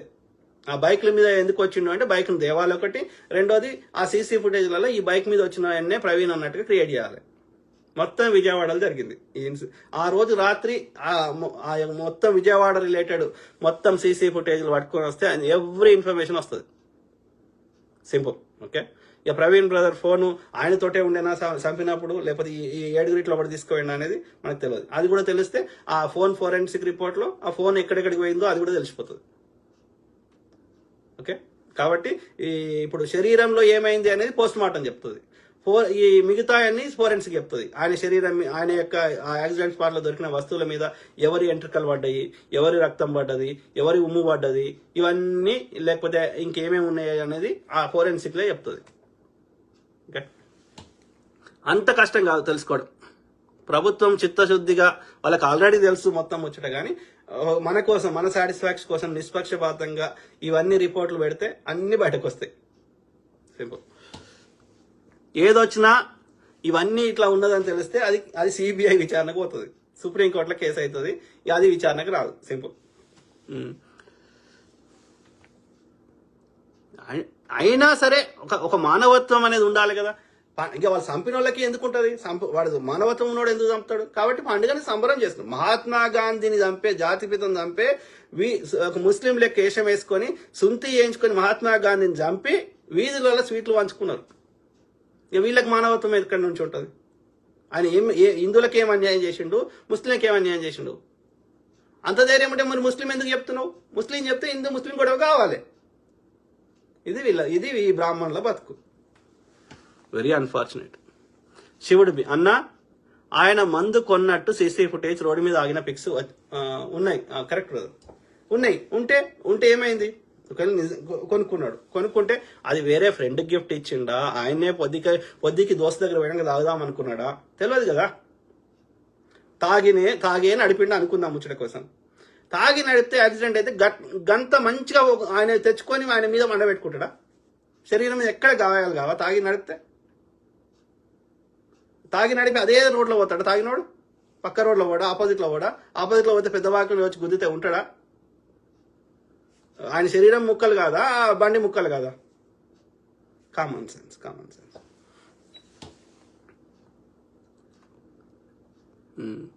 శివుడు బి ఈ రోజు 8 PM నుండి మీడియాలో ప్రవీణ్ గారు మందు కొన్నట్లు. కరెక్టే బ్రదర్, మందు కొన్నంత మాత్రాన ఏమైతుంది? ఎవరు కొంటలేరు మందు కొన్నంత మాత్రాన అది యాక్సిడెంట్ అయింది అనడానికి ఏం ఆధారం ఉంది? మందు కొంటే తప్ప, నేరమా? నేను దోస్తు దగ్గర పోతున్నా, వానికి మందు అంటే ఇష్టం, వానికి నేను గిఫ్ట్ ఇస్తా కావచ్చు, లేకపోతే నేనే ఆడికి పోయినాక దోస్తుతో కలిసి తాగుదాం అనుకున్నా కావచ్చు, రిలాక్స్ అవుదామని. తప్పేముంది అందులో? అది మనది ఏంది, నిజ నిర్ధారణ ఏంది? మందు గురించి కాదు కదా, మందు గురించి కాదు, అది యాక్సిడెంటా కాదా అనేది. మందు కొనడానికి యాక్సిడెంట్కి ఏం సంబంధం?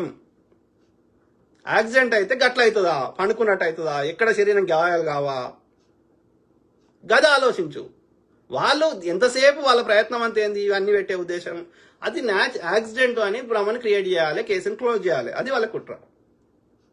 చంద్రబాబు నాయుడు గారు క్లియర్గా చెప్పారండి, gave instruction to IG to close the case same day. కానీ ప్రజలు మొండిపట్టు పట్టి కొట్లాడుతారు కాబట్టి, శవాన్ని ఎట్లయినా తీసుకోవాలి కాబట్టి అది చేస్తాం చూస్తాం కొంత శాంతి పరిచే ప్రయత్నం చేస్తున్నారు. చంద్రబాబు నాయుడు ఏం చేయగలుగుతాడు?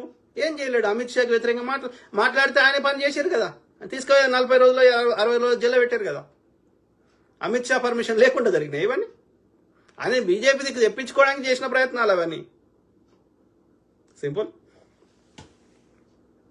ఆయన ఏం చేయలేడు. ఆయన నిమిత్తం ఈ ప్రస్తుతానికి ఏం చేయలేడు. ఆయన చేస్తే మళ్ళీ తీసుకొచ్చి ఏం చేస్తారు? ఈయన జైల్లో పెడతారు. ఆ యొక్క మన జగన్ని మళ్ళీ అధికారంలో పెడతారు. చంద్రబాబు నాయుడు చెప్పినట్టు లేకపోతే మళ్ళీ జగన్ తీసుకొచ్చి కూర్చుంటే పెడతారు. వాడు జగన్ ఎట్లయినా వింటాడు, ఎందుకంటే ఆయన మీద 100 కేసులు ఉన్నాయి. లేదంటే ఆయన జగన్ కూడా పెడతారు. కాబట్టి జగన్ కూడా పెట్టేసి పవన్ కళ్యాణ్ సీఎం చేస్తారు. ఏముందల్లా ఈవీఎంలు మన చేలు ఉన్నాయి కదా. రాజేష్ రోహిత్ ఇంత చక్కగా కూర్చోబెట్టి హెచ్డి ఫోటోలు తీసి 6 రోజుల తర్వాత అందించిన వాడిని కూడా అదుపులో తీసుకుంటే వాస్తవాలు బయటకు వస్తాయి. ఎస్ బ్రదర్, ప్రాపర్ గా మనమే ఒక సామాన్యులమే మనకి ఇంత టెక్నాలజీ అన్నిటికీ యాక్సెస్ లేకపోయినా ఇంత విశ్లేషణ చెప్పగలుగుతున్నాం అంటే పోలీసులను కూడా నేను తప్పు పడతలేను. ఎందుకంటే వాళ్ళు నిమిత్త మాత్రులు. ఆ పోలీసు వాడు కరెక్ట్ చెప్పిండు అనుకో, వాడిని తీసేసి కొని పెడతారు. వాళ్ళని కూడా చంపుతారు, జడ్జిలనే చంపారు. Very unfortunate. మంచి లేదు దునియా. ఏమంటున్నారు? చేద్దాం, కంప్లీట్ చేద్దాం.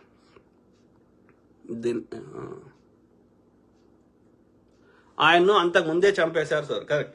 ఆయన విజయవాడనే చంపేశారు సార్. విజయవాడలో ఆయన ఎవరినో కలిసేసి వెళ్ళిపోయేటప్పుడే ఆయన పట్టుకొని మొత్తం చేయాల్సిన చేసేసారు.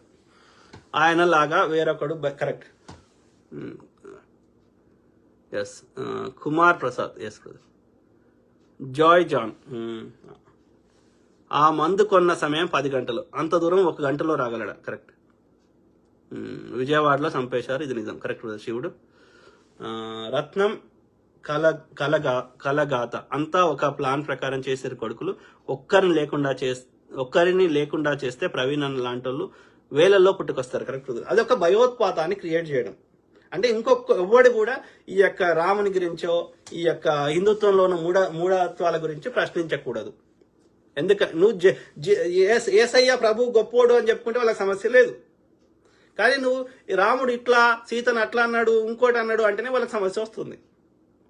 నువ్వు ఏసయ్య గొప్పోడు అని చెప్పుకొని నువ్వు కన్వర్ట్ చేసుకో, నువ్వు సంపాదించుకో, వాళ్ళకి ఏ సమస్య లేదు. వాళ్ళ సంపాదన మీద దెబ్బ కొడతా అంటే, వాళ్ళ యొక్క ఎగ్జిస్టెన్స్ మీద దెబ్బ కొడతా అంటే, వాళ్ళు ఈ రాముని పేరు చెప్పుకునే వాళ్ళు రాజకీయం చేస్తున్నారు, రాముని పేరు చెప్పుకునే వాళ్ళు దోసుకుంటున్నప్పుడు నువ్వు రాముని ఇట్లా అట్లా అంటే వాళ్ళ మూర్తికి ఆర్థిక మూలాల మీద దెబ్బ కొడుతున్నావు, వాళ్ళ అధికారం మీద దెబ్బ కొడుతున్నావు. కాబట్టి వాళ్ళకి తట్టుకోలేకపోతున్నారు. కాబట్టి వాళ్ళు చేసేది చేస్తున్నారు. అది కత్తి మహేష్ గారైనా, ఇక్కడ ఈ బ్రదర్ అయినా, రేపు ఇంకో బ్రదర్ని కూడా చేయడానికి వెనకాడారు. కాబట్టి మన జాగ్రత్త ఉండడం తప్పు లేదు. ఉండడం అంటే నోరు మూసుకోమని కాదు, మనం ఆత్మరక్షణ చేసుకోవడం ముఖ్యమని చెప్తున్నా. అర్థమైందా? శివుడు విజయవాడ సిసి ఫుటేజ్ ఒక్కటి కూడా పోలీసులు బయట పెట్టడం లేదు. కరెక్ట్. ఏది పెడతలేరు, టైం పాస్ చేస్తున్నారు తప్ప, ఏదో పనికిరాని యాక్సిడెంట్ అని క్రియేట్ చేసే విధంగా ఉన్నాయే పెడుతున్నారు తప్ప, అది యాక్సిడెంట్ కాదు హత్య అని చెప్పేది ఏది బయట పెడతారని పోలీసులు. పోస్ట్ మార్టం రిపోర్ట్ వచ్చింది అంటాడు కానీ అది ఏమొచ్చిందో చెప్పడు పోలీస్ ఆయన, ఐజీ అధికారి. ఏదో ఫైనల్ రాలేదు, ఏదో ప్రిలిమినరీ వచ్చింది అంటాడు కానీ అది ఏమొచ్చిందో అది కూడా చెప్పడు. వాళ్ళు ఎన్నో అడిగారు విలేకరులు ప్రశ్నలు.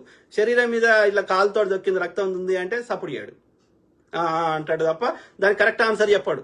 ఇంకా మాకు రావాలి రిపోర్ట్. ఏదైనా కాంప్లికేటెడ్ క్వశ్చన్ ఇది కాదు అన్నది ఉందనుకో, నిన్న ఇద్దరు వచ్చారు కదా, ఐజీ అధికారి వచ్చిండు, ఇంకో సేమ్ ఎస్పీ వచ్చాడు కదా, ఇద్దరు ఏది యాక్సిడెంట్ అని చెప్పేది ఏమో నోరు తెరిచి చెప్తారు, యాక్సిడెంట్ రిలేటెడ్ సపోర్ట్ గా మాట్లాడేటి. ఏదైతే క్రిటికల్ ఉన్నాయో చూసారా, మనం మనలాంటి అందరం ప్రశ్నిస్తున్నాం కదా, వీటిని అక్కడ ఉన్న విలేకరులు అడిగారు, ఆ ఐజీని అడిగినారు, అట్లనే ఎస్పీని అడిగారు.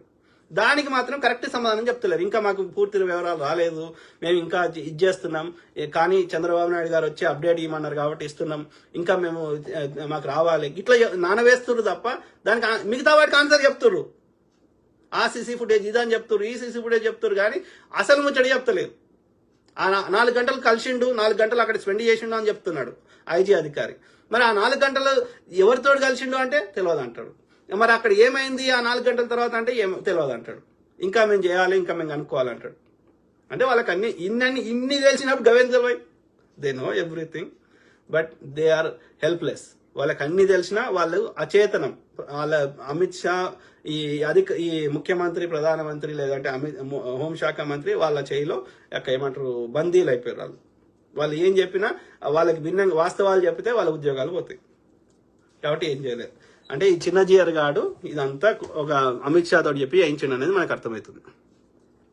చిన్న జిఆర్ గాడు, రాధా మనోహర్ గాడు.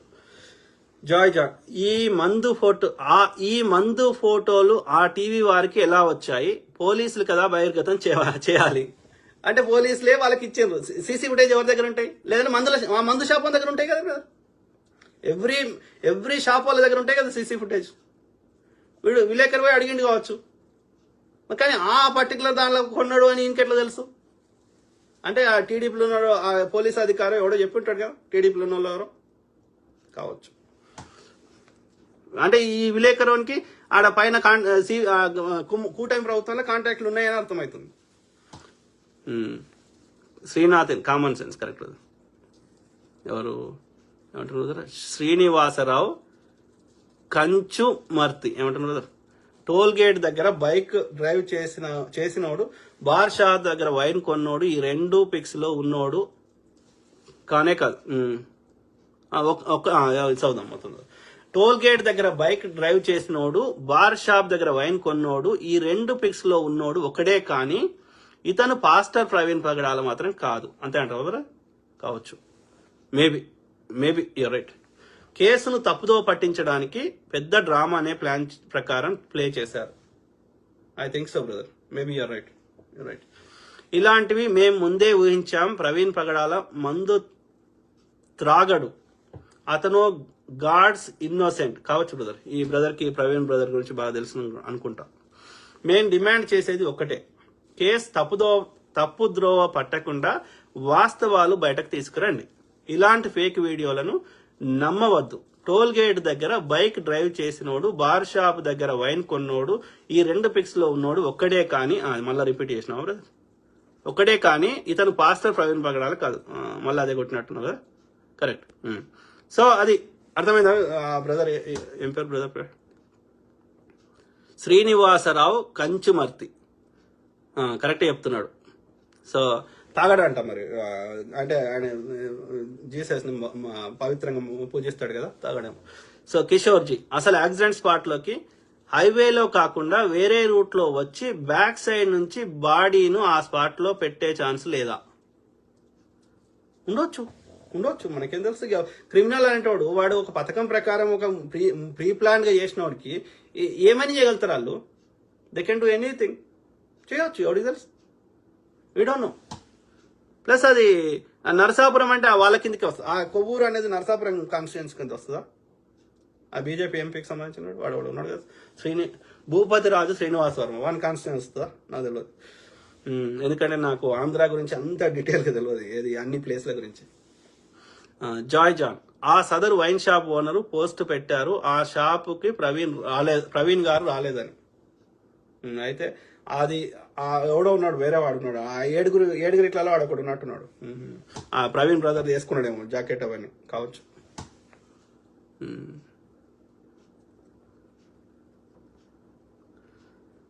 మొత్తం మీద అయితే మనకు అర్థమవుతుంది కదా బ్రదర్, ఇది ఒక పెద్ద పథకం ప్రకారం చేసిర్రు, ఇది హత్య అనేది మనకు క్లియర్గా అర్థమవుతుంది.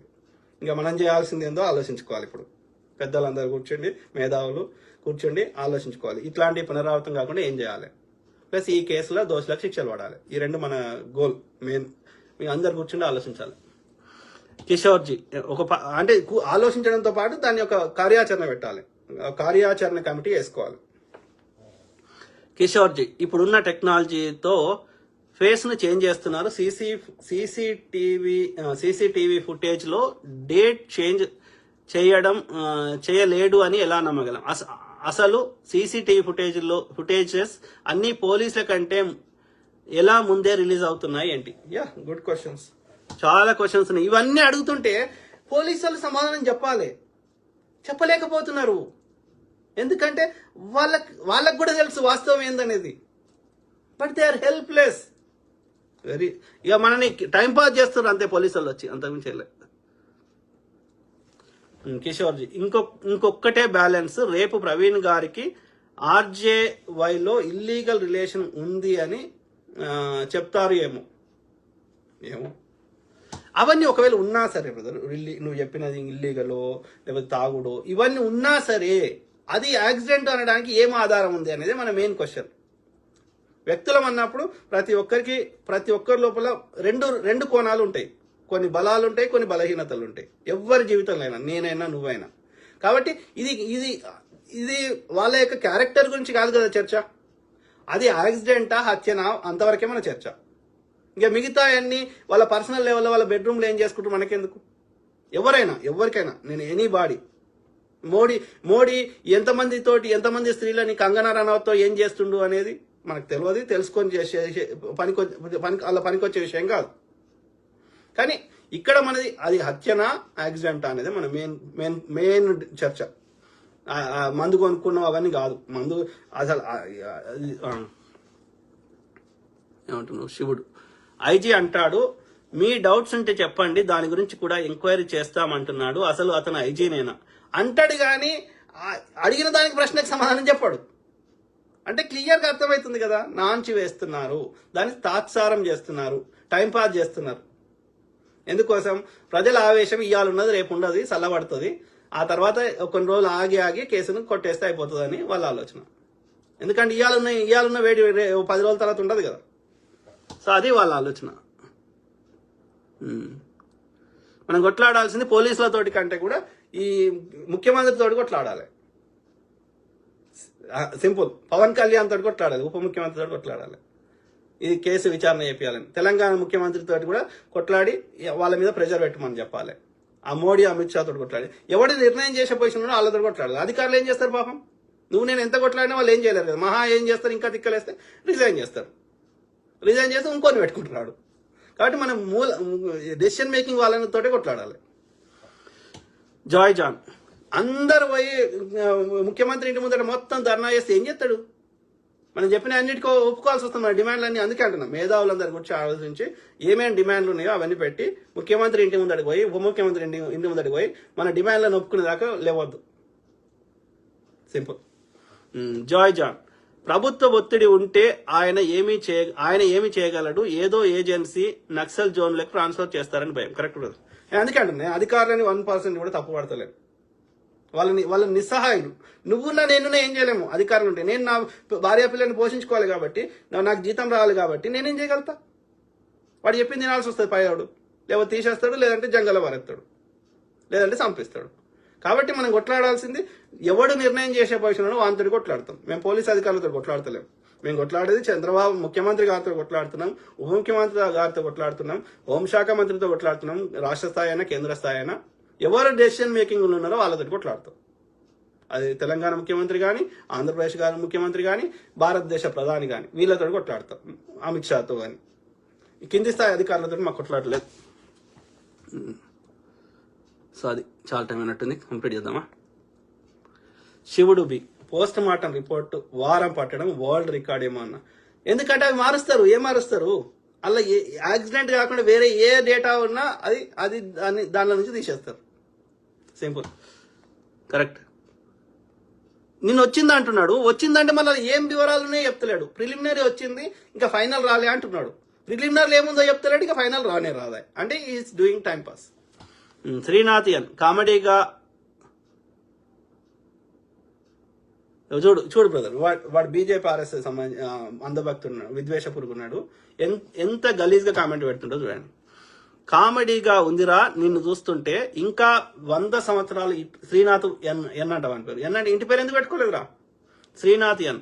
ఇంకా 100 సంవత్సరాలు ఇట్లా మొరిగినా నువ్వు పీకేదేం లేదు. Next BJP in Telangana.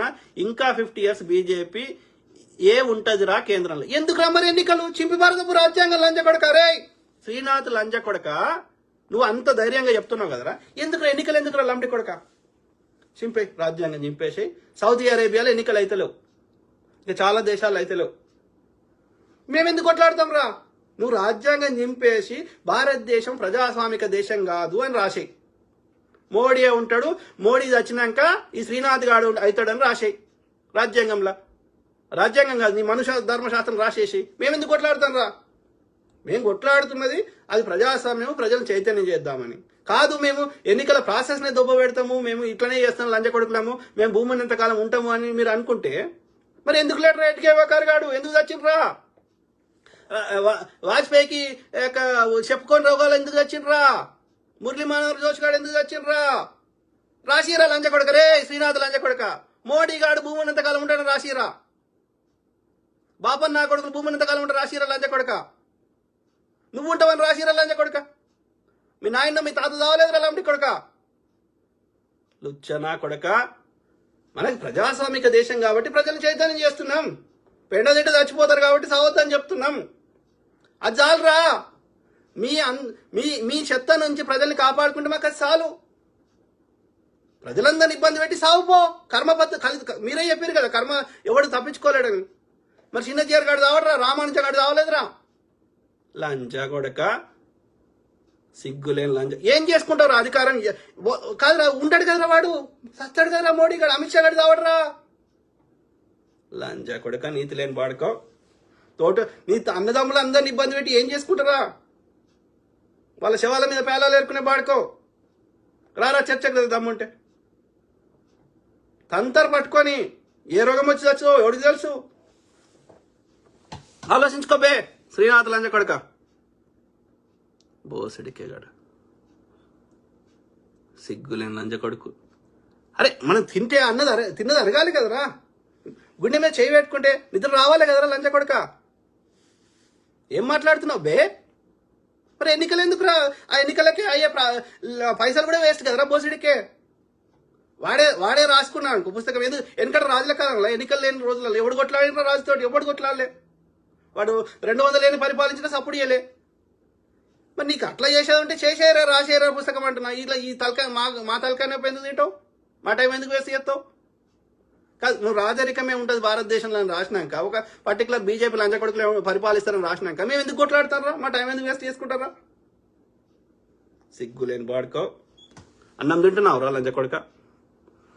Ram Mohan Santi, you are 100% true brother. Thank you brother. ఈ లంచ కొడుకులకి ఏ దాని మీద చర్చకు రారు. గిట్లనే అడమైన కామెంట్ పెడతారు అంతే. పిచ్చి పాడుకో. ఇట్లనే వాడు నిన్న గట్ల ఓడో చేసిండాడు బీజేపీ వాడు, అంధభక్తుడు పాపం యువకుడు తెలియక. ఇవాళ వచ్చి సార్ చెప్తున్నాడు, నువ్వు నీ అడ్రస్ చెప్పురా శ్రీనాథ్, నిన్ను కూడా అంటారు కావచ్చు ప్రజలు. చెప్పురా, మేము అట్లా ఏం మీ లెక్క రాజ్యాంగబద్ధంగానే జైల్లో పెట్టిపిస్తాం నువ్వు చెప్పిన కామెంట్కి. అర్థమైందారా లంచ కొడుక? శివుడు అన్న బీజేపీ బత్తాయిల్లో మన బీసీలే బానిస ఉడిగని చేస్తున్నారు ఎక్కువగా. కరెక్ట్. అందుకే మనం యువకులే బ్రదర్, యువకులే 5-10% బీసీకి చెందిన యువకులు తప్ప ఎవ్వరు కూడా వాళ్ళ ట్రాప్లో పడతలేరు. అర్థమైందా? వాళ్ళు నిజంగా ప్రజలు ఓట్లు వేస్తే గెలుస్తలేరు. వాళ్ళు మోసం చేస్తున్నారు అంతవరకే. శ్రీనాథ్ హిందూ దేశం చేస్తారు. హిందూ దేశమే రాది, హిందూ దేశమే అది. హిందూ నది కావాల ఉన్న ప్రాంతం అన్నా హిందూ దేశమే అది. నువ్వు సొంతంగా ఇంకా చేసేది ఏం లేదాడా. హిందూ దేశంలో ఏ మతాన్ని ఏ ఆచారాన్ని పాటిస్తుందో అది హిందూ దేశమే. అర్థమైందా? నువ్వు చేసేది ఏం లేదు. నీ విదేశీ ఆర్య బ్రాహ్మణులని తన్ని ధర్మేశుడే. అర్థమైందా? గోల్వాల్కర్, ఎడ్గేవాకర్ ఎట్లా చచ్చారో మీరు ఏ పర్షియా దేశం నుంచి వచ్చారో అడిగి పోవాల్సిందే. సనాతన ధర్మాన్ని బోధిస్తున్న వాళ్ళంతా అది ఆల్రెడీ హిందూ దేశమే. నువ్వు ఇంకా చేసేది ఏం లేదాడా. అర్థమైందారా? చూపెట్రా రే శ్రీనాథ్ లంచ కొడక. రామాయణంలో ఎక్కడైనా హిందూ శబ్దం చూపెట్రా, వేదాల్లో చూపెట్రా హిందూ శబ్దం. అది మన భారతదేశంది కాదు, పర్షియాది. సంస్కృతం ఈ దేశంది కాదు, పర్షియాది. అది ఆల్రెడీ హిందూ దేశమే. ఇంకా చేసేది ఏం లేదాడా. పిచ్చి నా కొడుకు శ్రీనాథియన్. నీకు ఏం తెలుసురా? సెక్యులరిజం అంటే ఏందిరా? అన్ని కులాల వారు, అన్ని మతాల వారు వాళ్ళకి నచ్చినట్టు ఉంటారు అంటే ఏమర్థం రా? చెప్పురా లంచ కొడక రే. వెనకట ఈ యొక్క ముస్లిమ్స్, క్రిస్టియానిటీ రాకముందు వెనకట ఈ సోకాల్డ్ యొక్క సనాతన ధర్మాన్ని ఓడి పాటించలే. కానీ నీ యొక్క అడ్డబొట్టలు, నిలుబొట్టలు కొట్టుకోలేదురా. ఆల్వార్ నయనారు కొట్టుకోలేదురా. హిందూ రాజులు యుద్ధం చేయలేదురా. ఏం మాట్లాడతాడు? అందుకే అంటున్నా, ఈ లంచ కొడుకులకి ఏ దాని మీద అవగాహన లేదు. అందుకండి ఇట్లాంటి షీడ పురుగులో ఒక ఆడవాడు ఉంటాడు వందల వేలల్లో. ఈ లంచ కొడుకులకు ఏ విషయం మీద అవగాహన లేదు. అర్థమైందా? వీళ్ళొక ఉన్మాదులు. అంటారా మరి అన్ని దేశాలలో అట్లా అంటారా? ఇండియాకి సంబంధించిన అందరిని ఎలగొడతామంటారు ప్రపంచ దేశాలు. ఏం చేస్తారా లంజ కొడుక శ్రీనాథ్? మరి ఎందుకు అమెరికాకు వచ్చి ఎందుకు పెట్టిండ్రా హూస్టన్లో మీటింగ్ మోడీ గారు? ఏం పనిరా? క్రిస్టియన్ దేశాలకు ఎందుకు పోతుండ్రా? ఇస్లాం దేశాలకు ఎందుకు పోతుండ్రా మోడీ గారు? లంజ కొడుక నీ అమ్మ బతుకు కాదు. అమెరికా యొక్క మరి క్రిస్టియన్ దేశాలలో తయారు చేసిన ఈ యొక్క వాట్సాప్లు, సోషల్, ఈ గూగుల్, ఈ ఫేస్బుక్లు ఎందుకు వాడుతున్నాడు రా? ఎందుకు వాడుతున్నారా శ్రీనాథ్ బత్తాయిగా? లండి కొడక. సెక్యులర్ అంటే అది భూతపాదం కాదురా.